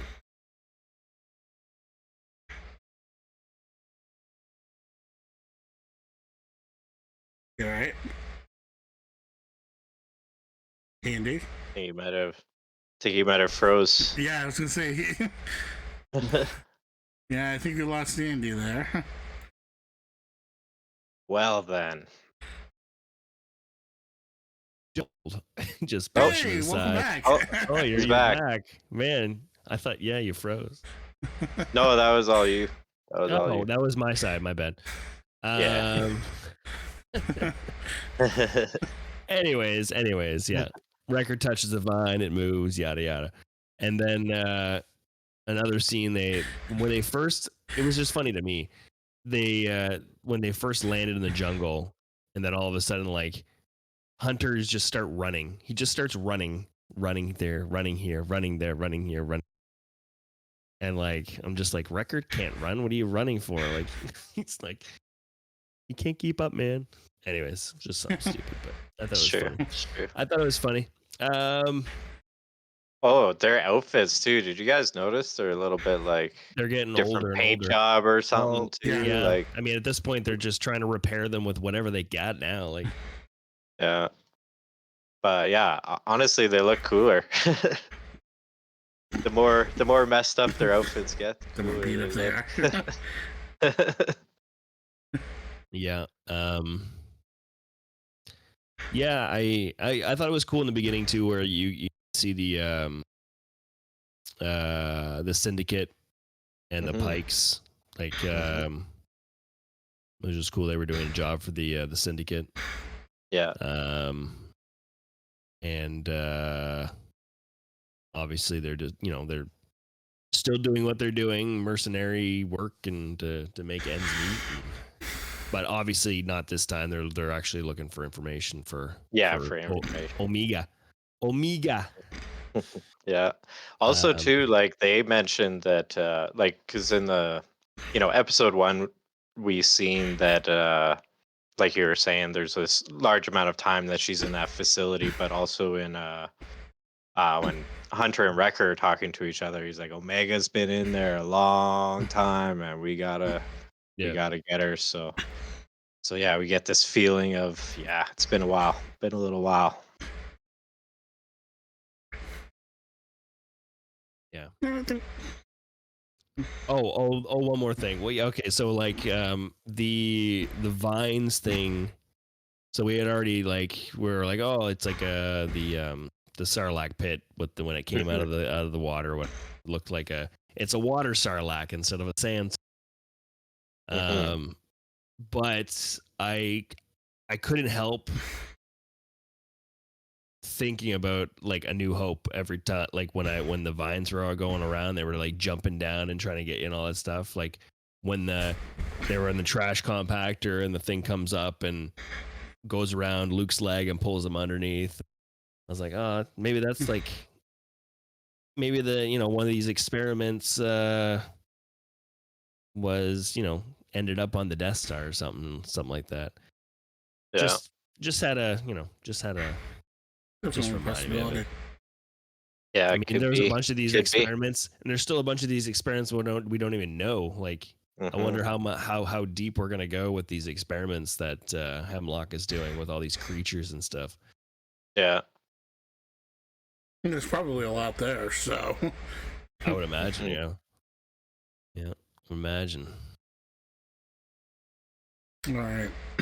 So Yeah. let's take that and let's go into the third episode. Yeah, I was gonna say the next episode does kind of go there a little bit, talking about it. Want to cover this one, Andy, or do you? Yeah, I got it. What directors and all that stuff? You can say that. You have that still open, don't you? Episode 3 is Shadows of Tantiss. Again, written by Matt McNevitz. I feel like I'm butchering his name. I think you did this in season 2. This guy's been around. I'm sorry. He's definitely watching, and he's like, We're "This sorry, guy." man. We're sorry, man. Yeah. He's probably screaming on the other side. It's McNevitz, damn it! Oh, yeah. He's one of the 4 viewers right now. Yeah, 100%. And directed by, but it's also directed by Stuart Lee. All right. So we knew coming into this the Emperor. I don't know how heavy we'll see him. I feel like we'll see him in a couple more episodes for sure. Emperor Palpatine visits Dr. Hemlock to see the progress of the work being done. Nalase cannot prevent Emery moving ahead with research that may put Omega in danger, so she secretly tells the young clone to run. Omega is adamant that Crosshair must make the escape attempt with her, but finding a way out of the facility and off the planet will be a monumental challenge. So it's kind of like a brief synopsis, I guess, of what Yeah, happened yeah, in it. But yeah. That's what Yeah. I threw in there because they do on Wikipedia also have like more of an in-depth plot breakdown, but or at least for the first episode they did. But Right. yeah, I just wanted to keep it simple, and then we can just kind of talk about it more ourselves. Yep. Well, the most important thing, we did get Ian McDermott back to voice Palpatine. Oh yeah, for sure. Like just I don't know, like it just the Emperor coming in and you know, they had pointed out, I think Omega, she's like, oh, why is there so many more, you know, troopers, and she's like, she asked Emery, what's going on? She's like, I don't know, Dr. Hemlock doesn't tell me anything unless I'm in need to know, or whatever it is. Yeah. It was just such a coincidence that she said that, and then Hemlock walks in, then pulls her over and like, oh, the Emperor's coming, you know, yada yada, and or I need to bring Nala with me, so you can finish off her duties or testing the blood samples and all that stuff. And that at that point, with I think from the second episode. Was it the second or the first one where she had taken her blood sample and she was starting to throw it away, or she was just the first episode, yeah. The first one. Yeah. So we know by this point that's what she's been doing for 125 days, discarding the blood sample, right? So obviously it's important to keep her away from you know, whatever they're trying to do. But obviously in the long run, or in the run of the episode, her blood does get into a what is it, like a beaker or a vial or whatever it is, and test tube or something. A test tube, yeah, and goes in the machine, and then obviously they find out what she is, or what. Okay, so first of all, like the M counts, obviously that's midichlorian count. Midichlorians, right? Yeah. So they I feel like they changed that. They changed that at some point, and they don't do metachlorians anymore. They just say the M count. Like, yeah. I feel like they were trying so hard to be mysterious about the blood, but also showing it so often that I'm pretty sure I'm an expert on it now. I'm pretty sure I'm an expert at cloning. There was like 30 scenes showing like it adding blood into the blood and then seeing how it degrades and then testing this. I'm like, okay, and then they kept saying it again and again, and I'm like, okay, it's not mysterious anymore. I get it. You're looking for ways to clone the Emperor, keep his midichlorians, keep him a Force user. You're like, we get it. We get it. You're looking for a host that has enough enough midichlorians, to hold the essence of the Emperor, or I don't know, whatever it is. Yeah, to withstand the cloning process and withstand his powers. I think that's what it was too, right? Like I think, anyways. I know Eldor has probably a different take on that, but actually no, I don't. But, oh, you don't? Okay. We talked about it earlier, and you had a few ideas of what it. The thing that was there for me was when Hemlock brings Palpatine in to show him the experiment. Oh, and right. That's what it was. They come walking out afterwards. Right. Yeah. And if you pay attention to what Hemlock is saying, he's speaking of, yet we haven't found a way to keep the subject from being completely drained of this M count after what has happened, which leads me to think, is that Grogu that they were watching? Because if you remember, in the early seasons of The Mandalorian, Grogu would sit there and go crazy, use his Force powers, do whatever he can, and then he would be exhausted, and at that point he would pass out because he didn't have anything left in him. Right.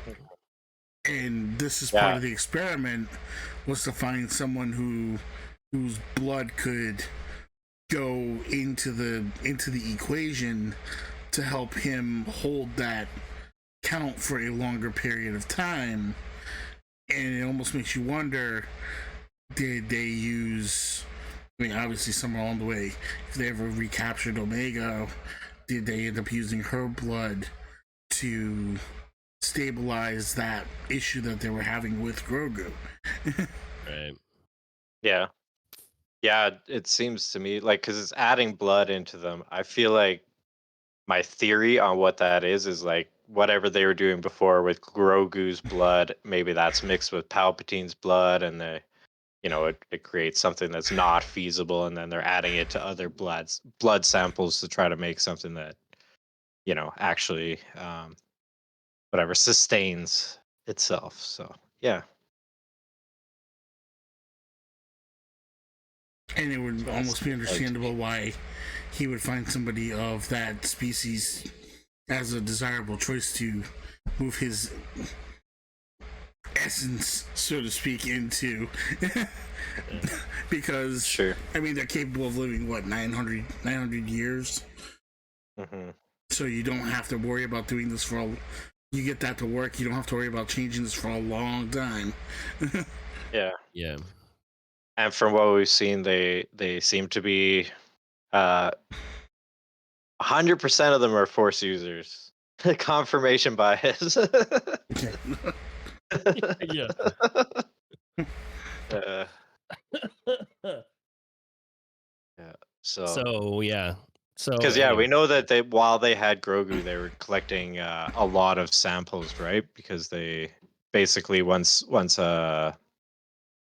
Din rescues him, he's like, "Oh, that's okay. We already got lots of samples, you know." Yeah, right. and don't get me wrong, it's not. I could be completely wrong that this is Grogu who's at Mount Tantiss right now, going through all this. But as I was listening, it's like it sounds like it might be him. So Yeah, could be. I just thought, I thought the room that they walked in, like all those lasers, I thought it was pretty neat. The Oh yeah, the whole ray like security shields. and ray shields and stuff they have there, like yeah, it's pretty neat Mhm. for that kind of stuff. Um, Mhm. we saw Scorch, right? Scorch Yeah. was Mhm. present somewheres because he's got Yeah, it just kind of the showed yellow him armor and guarding. stuff. It just kind of showed him guarding when they're Crosshair and a bunch of other whatever prisoners, I guess we'll call them, clones, were walking past, and then it kind of showed him like standing guard at Right. like I don't even know what it was, a door of sorts, but kind of brief, right? Not any lines or anything like that, I don't think. No, but no. Well, there was the that mysterious black clone too. Oh, maybe The that's the what I was assassin. thinking Well, of. that's Is the yeah. yeah. assassin clone or whatever it is that we don't know. The CX. I think it was CX1 or I don't know. Whatever they're gonna call him. This could possibly be. There's some weird rumors going around the internet as well. Obviously, is this the dark? I saw this. Somebody said it was is this the dark Ezra? The dark Ezra? I'm like dark Ezra. Like what? It's a Sith Jar Jar for sure. It's the Sith Jar Jar. He's tucked his ears behind. Yeah, yeah, the dark Ezra. I was like, that doesn't make any sense. Um, and I mean, a lot of people want it to be obviously tech, but I think people are gonna hold on to this whole tech thing until like the last episode. They'll be like, oh, I guess tech's not coming Yeah. back. Like, you know, Yeah, at first I didn't think that was possible, but after rewatching season 2 at the end, like Hemlock specifically says that they recovered Tech and he was deceased and blah blah blah, but he could be lying, and like the way it shows him falling, like it definitely, is like goes tangible that he goes could have into the survived. clouds, into the Yeah. clouds. That's it. You Yeah. don't even see anything, right? So And he's it's just like this, and he's got all this gear. He could have a parachute, all kinds of things could have happened. I don't know. Yeah, I think it's certainly possible he's alive, but it does seem weird that he would be readily obedient to the Empire. I don't know. wow, they would brainwash him probably. Yeah, if anything. Um, but yeah, So no, Scorch is like the commando. He's a commando, but he's got a couple yellow pieces on his armor, so that's how you know kind of like that's who Scorch is. Like blue helmet, sort of yellow. Anyways, I thought he was in it.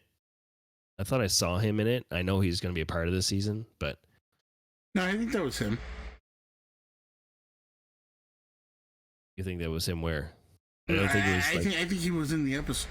Yeah. I think he was. I'm just not sure if he was like, because you know when Crosshair and Omega they escape finally, go to that ship that got crashed in the jungle, Right. and then there's that team that gets sent down.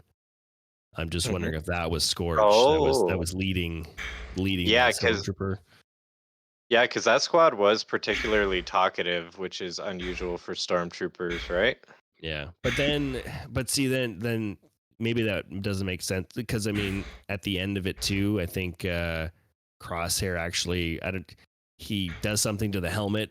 It doesn't look like I don't know if he snaps his neck. I don't think that's a Disney thing, like an animated thing, but like he did something to the helmet and the light on the helmet. Oh yeah, on his that visor goes went out. off. It goes Yeah, out. yeah, I'm like, yeah. oh, okay. It's true. So I don't know if I doubt that was Scorch, but I know all the commandos, they probably have like a squadron of stormtroopers. Like they lead like a whatever it is.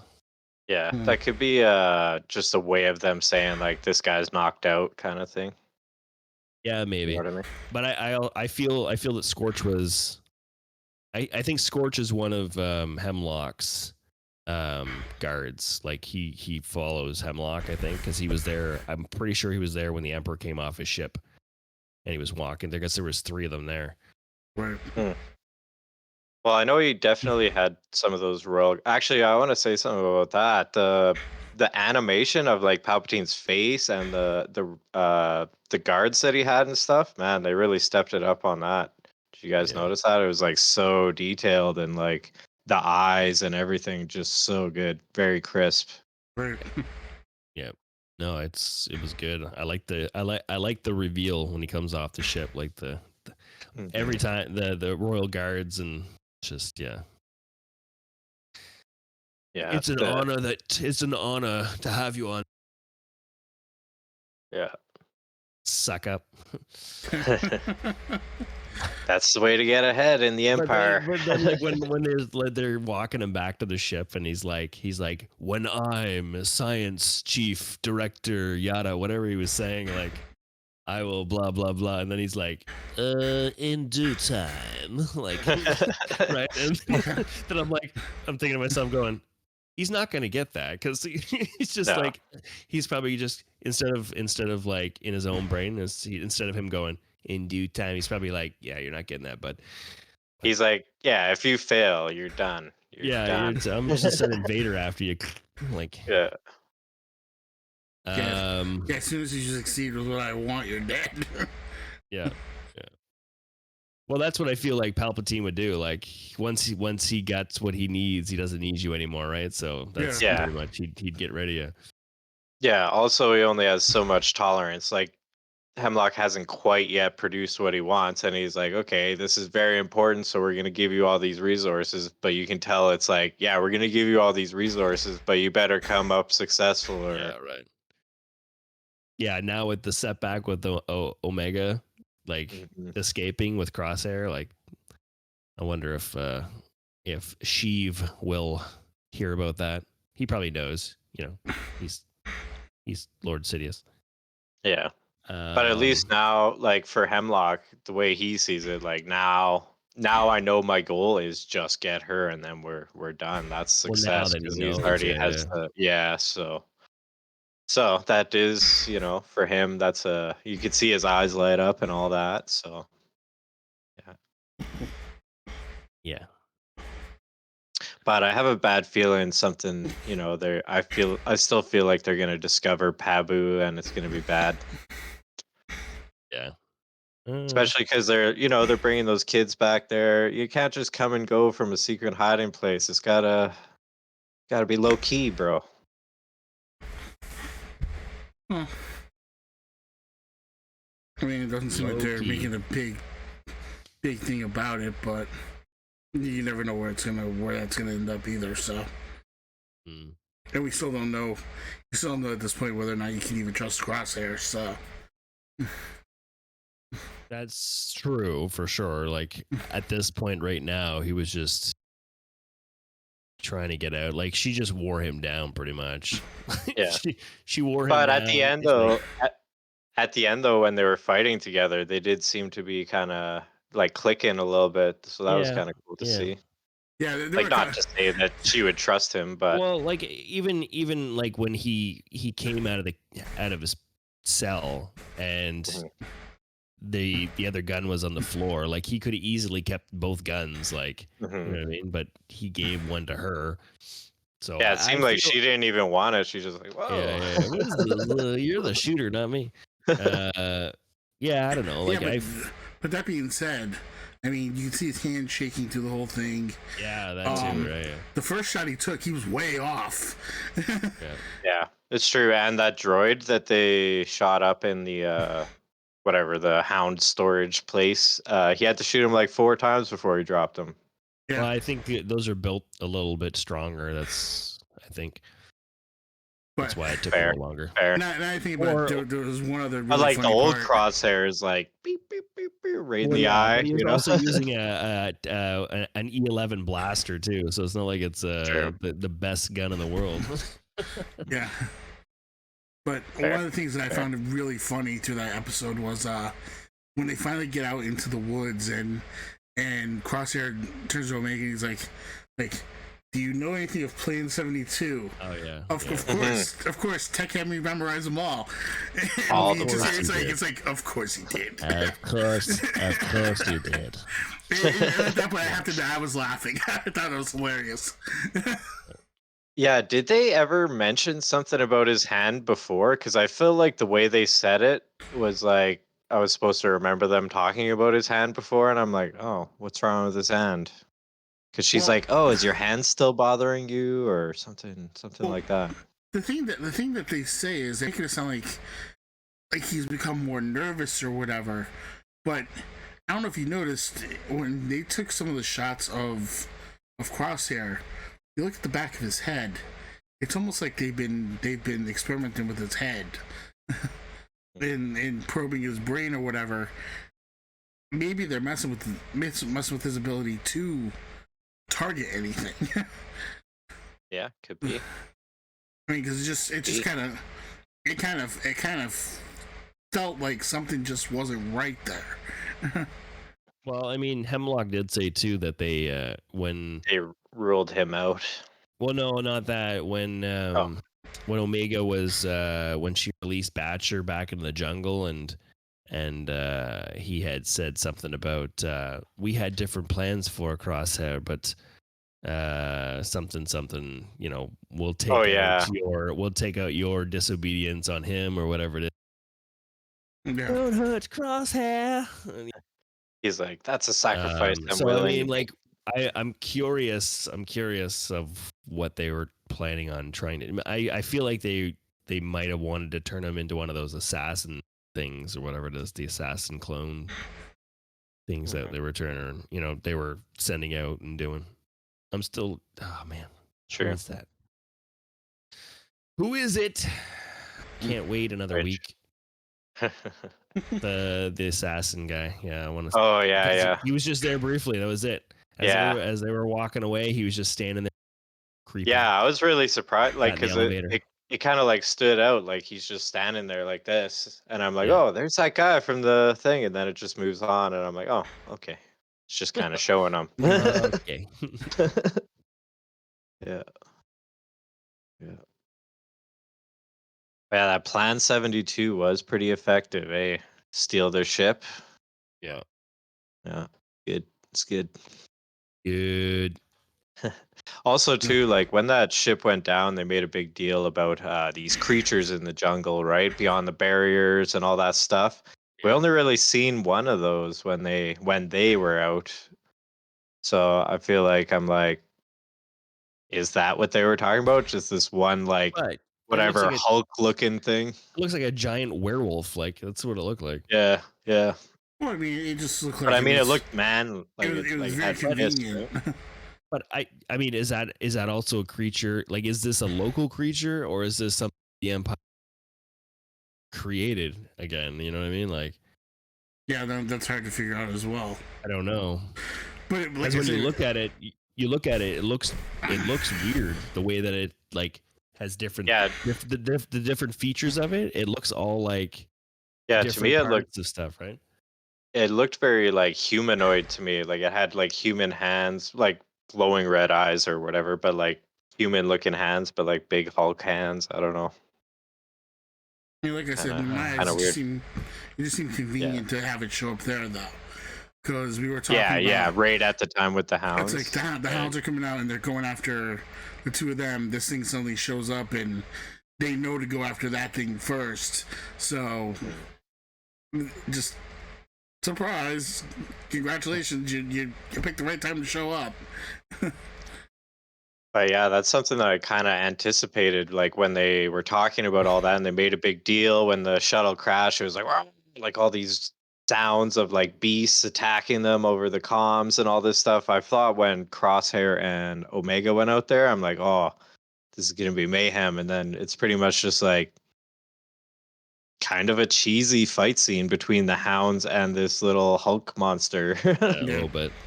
Like that was it. I was like, oh, this is not really what I was expecting. I was thinking more like Slither vines, scary stuff, you know. Still on the Slither vine. But like Hemlock did say, like when Batcher was released in the jungle, Hemlock did say even a strong Lurka has problems with these creatures out in the jungle, right? So I mean, I get the and definitely with the size, like with the size of the creature, just throwing them around like, you know, pack bags of potatoes or whatever. And Yeah, just I just thought of something too. Like in the when we were talking about the last episode, you said it'd be interesting to see what other projects they have of like these big things. One thing Hemlock said, he's uh, like before he asked about Project Necromancer, he says like we have even bigger specimens and stuff. And I was thinking about that because before that they had the Zilla Beast, right? Which is massive. So something bigger than that. So that's potentially pretty exciting if we get to see something like that. Another kaiju, Godzilla. Yeah, I don't know if that would have been there. I know Palpatine probably has that project going on somewhere, but definitely probably not there. No, but the Zilla Beast was Hemlock that captured it, like because I was in season 2 or season 1 of Bad Batch. I mean, either that or I mean, I don't know where that would be, but I just don't see. I don't think we'll see another Zilla Beast. Or unless he's referring to the Zilla Beast when he's talking to the Emperor, that could be. That could be. Could be. All right. Anybody else got anything they want to throw in on the episode? I kind of thought well, it's kind of the previous episode, but I thought those young clones were gonna kind of be like, no, we want to come help you with your mission, but they're just like, okay, we'll go to Pabu. So I thought they'd say that too, actually. Yeah, because he kind of had like a heartwarming speech about how they got their mission's not done, they got to go do this and that, and then he's just like, oh, okay, see you later. It's kind of anticlimactic. He also had that I wish you blah blah blah. Okay, then we're gonna drop you off at this city, and we're gonna move on. Thanks. Yeah, but also in that speech, he went on and I mean, he was also impassioned about how they need to move on from go and find a different life from being a soldier. Yeah. So your path is not to be a soldier anymore. Yeah. So I guess I could see that as well. Yeah, it's true. All right. Anything else you guys want to bring up, or? I don't know. I don't think so. Okay. The last episode was great. No, I like that one a lot. It was by far my favorite of the 3.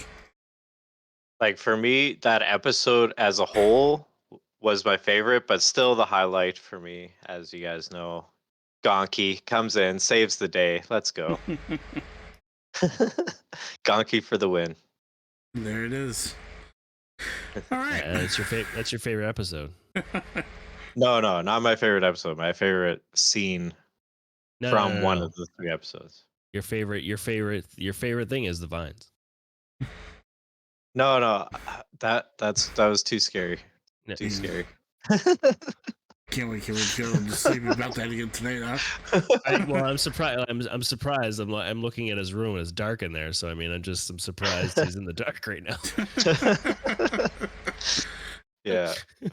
Oh man. Alrighty. All right, guys. So. Oh no, the slither vines are coming for me. This video just cuts it.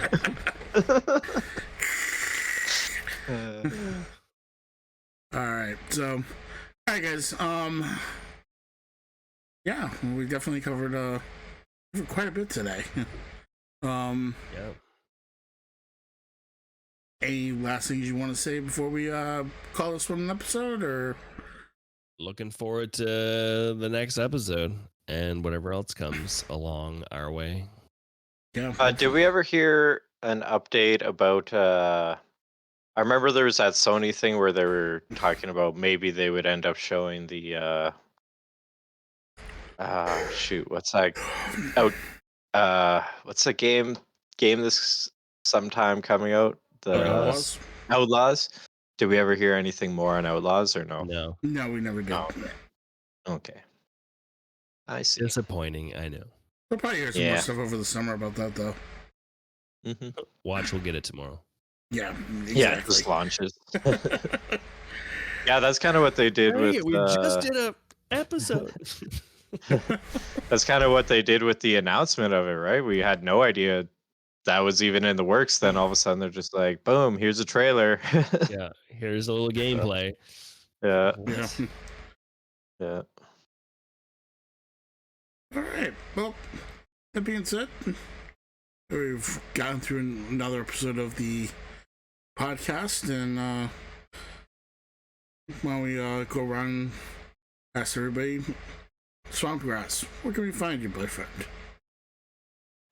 So I'm on Twitch at twitch.tv/ Swampgrass420, and I'm there Monday to Friday usually, like almost every day, playing some Star Wars Galaxy of Heroes and also some Marvel Strike Force Monday, Tuesday, Wednesday. And also I just wanted to throw in there, Sons of the Forest had its full game release, so I'm going to be playing that a lot. If anybody out there plays that game and they want to play it with me, reach out and find me. Let's play it. Okay. All right. Andy, how about you? Twitch.tv /Andy_beads. Thursday nights and Saturday mornings, although the last couple weeks I've kind of taken a little time away from it with all the hockey and busy life and stuff going on right now in my life. So, but we'll get back to it. Friday nights on this channel, actually, on Twitch, I continue to play through the Star Wars Fallen Order game, which so far I'm having a blast, and I'm posting all the stuff up on YouTube if you've missed some of the episodes, so you can check that stuff out. Awesome. And I, as always, am Darth Eldor. You can find me on Twitch at Darth_Eldor. You can also find me on YouTube, or here on this podcast, but also on Twitter. With everything Darth_Eldor. Just trying to play some games, have some fun, do what we do. Trying some different games lately. I actually did try that Power World game out. It's not that bad. I've been playing it. So I'm gonna say I'm gonna have to. I'm probably gonna play a little bit of that over the weekend, have some fun with it. But Yeah. Yeah. That being said, thank you all for good. I was just gonna say, I just want to call out our socials just for anybody who's listening, so they can't see, our chat with all the socials in it and stuff. If that's all good with you. Yeah, go for it. So yeah, anybody listening in the future via Spotify or YouTube, our socials. So we're on Twitch at twitch.tv/TSC_SW podcast. And we're on YouTube at youtube.com at the Shadow Collective Podcast. On Twitter, twitter.com/TSC_SW podcast. We're on Discord. You can find us through links and stuff. Can't really say that one out loud, but Instagram, we're on Instagram at instagram.com/TSC_SW podcast, and on Spotify at podcasters.spotify.com/pod/show/TSC TSCSW podcast. Yes. There we go. I feel like you kind of regretted that halfway through. You're like, oh, it was too much here. Well, no, it's just like at the time, like I said Discord, but then I'm like, wait a sec, you can't really say B capital B X. underscore. It's gonna be capital X, 3 capital B. Asterisk. That's Asterisk. //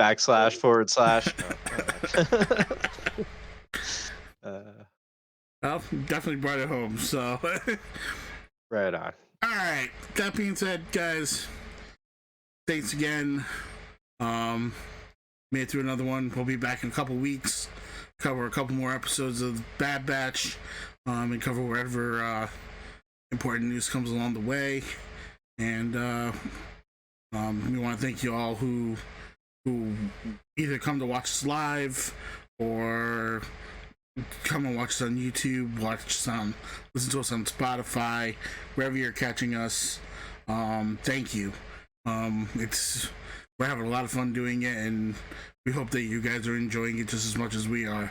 And that being said, may the force be with you.